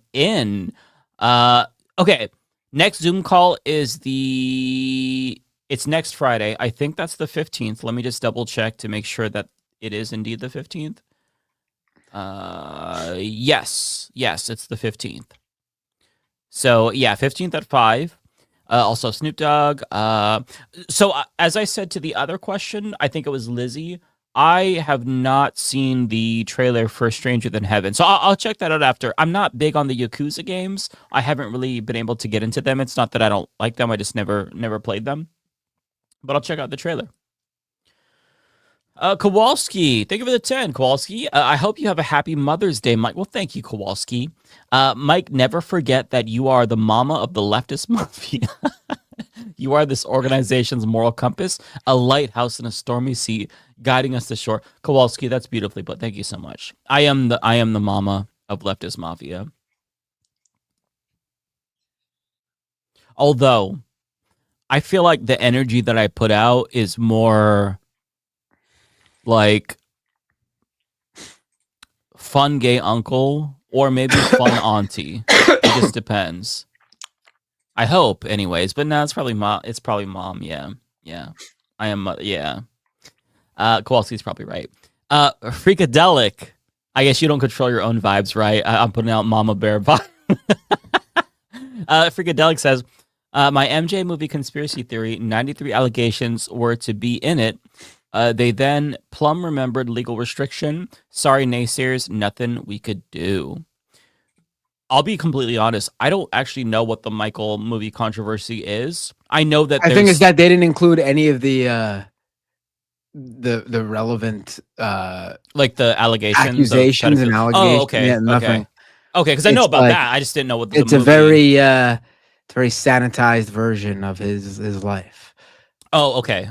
Well, I feel like that's a pretty legitimate complaint. I haven't been engaged in that discourse at all. I still haven't seen One Battle After Another, so I need to. I want to see that. Yeah, I want to see that.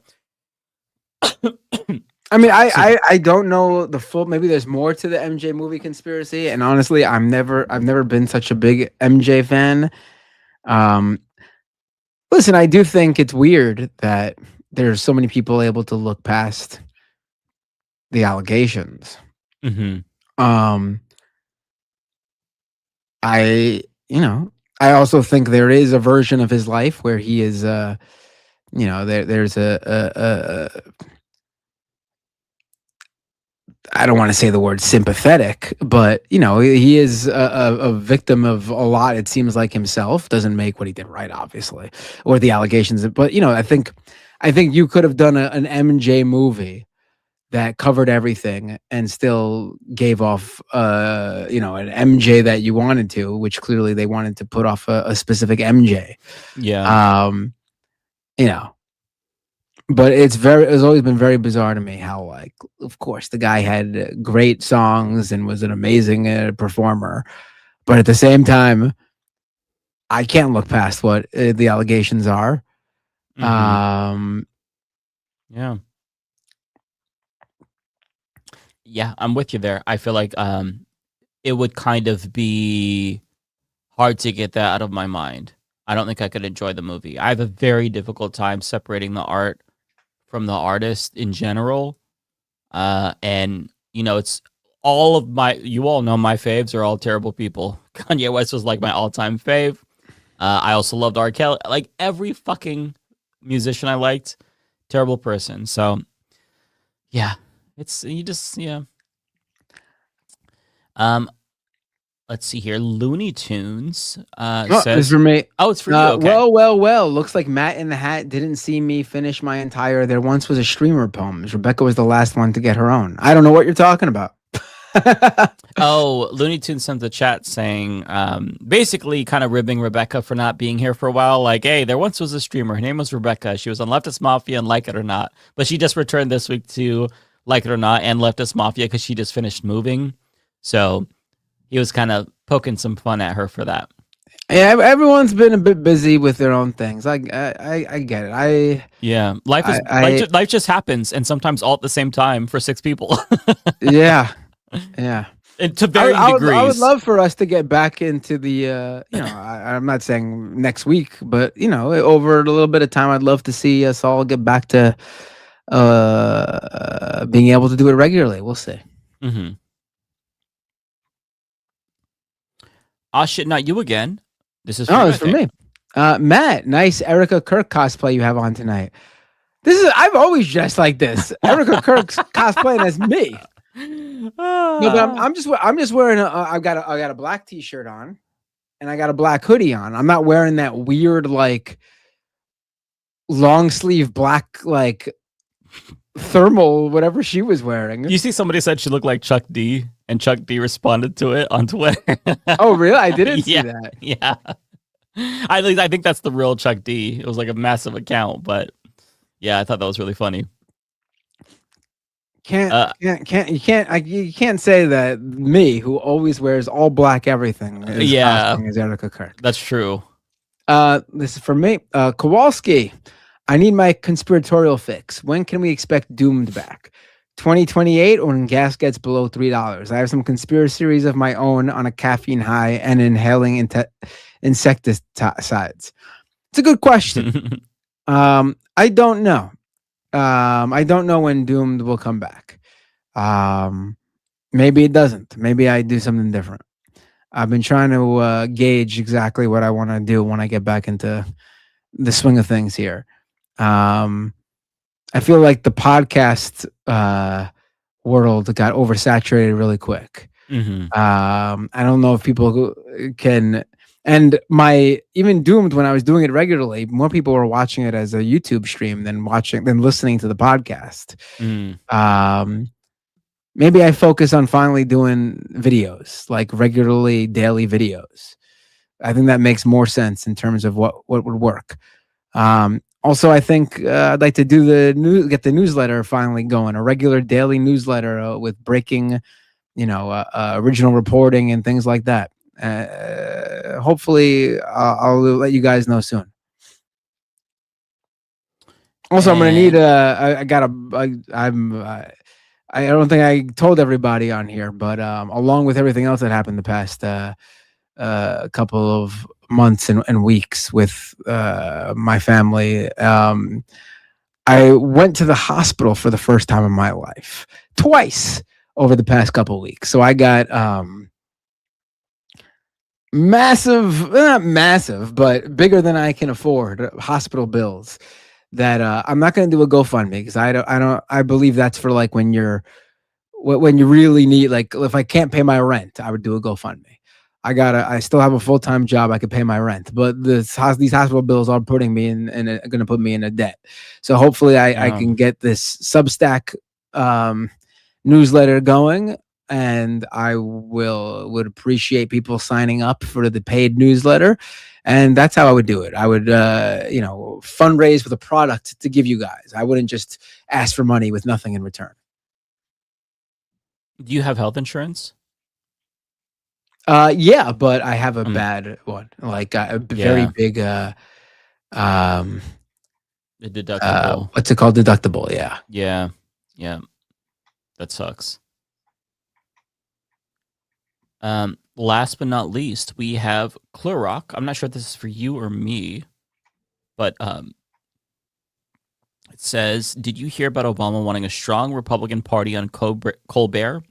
Sounds like having his Supreme Court choice denied and not being able to pass the torch taught him nothing. So out of touch. Yeah, I saw that. I think that he is so out of touch. I think you nailed it. Because the Republican Party is strong. That's why they were able to destroy the country and turn us into an authoritarian regime. And yeah, as you said, denying him his Supreme Court picks, undoing everything that he did, undoing everything Biden did. I mean, they're never going to learn. We don't need a strong Republican Party. We need the Republican Party to go the way of the dodo, and for Democrats to become the new conservative party. That's as far right as we should go in this fucking country. And we need a new left-wing party, because we're going to have, like Duverger's law, there's probably only going to be two parties that are viable in this system. We should have the Democrats be the new conservative party and some new progressive party, maybe, the Working Families Party or something, Green Party, I don't know.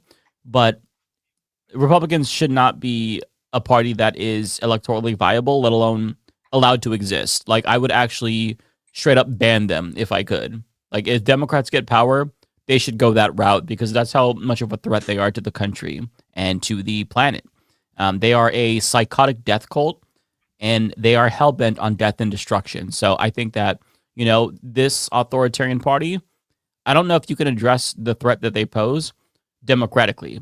I think you've got to be a little bit Trumpian, if you will, in the way you respond to them. You've got to crack down on them, do what he's doing, but to them, and wipe them out, disenfranchise every Republican voter in the country, jail their politicians, investigate them, you name it. They should not exist. And, in Germany, they banned hate parties after World War II. They banned them.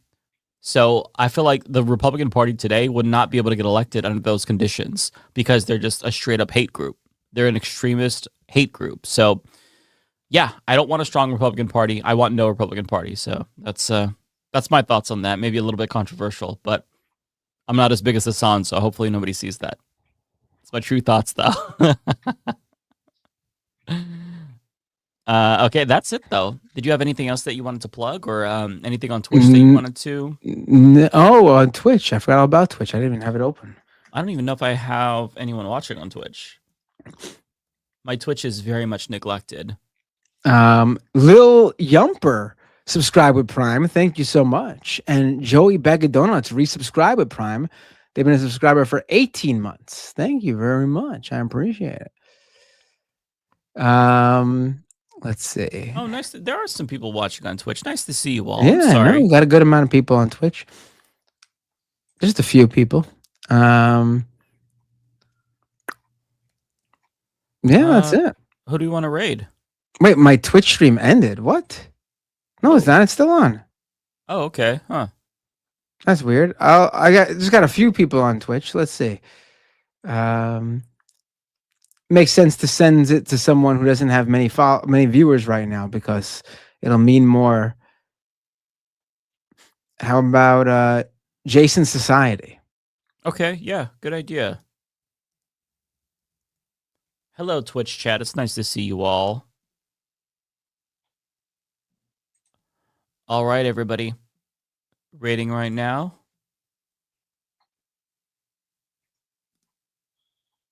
Thank you, everyone, for tuning in, by the way. I really appreciate it. I know I came late. I hope everyone on Leftist Mafia treated you all well. And I'll be back. I'll be on next week as per usual.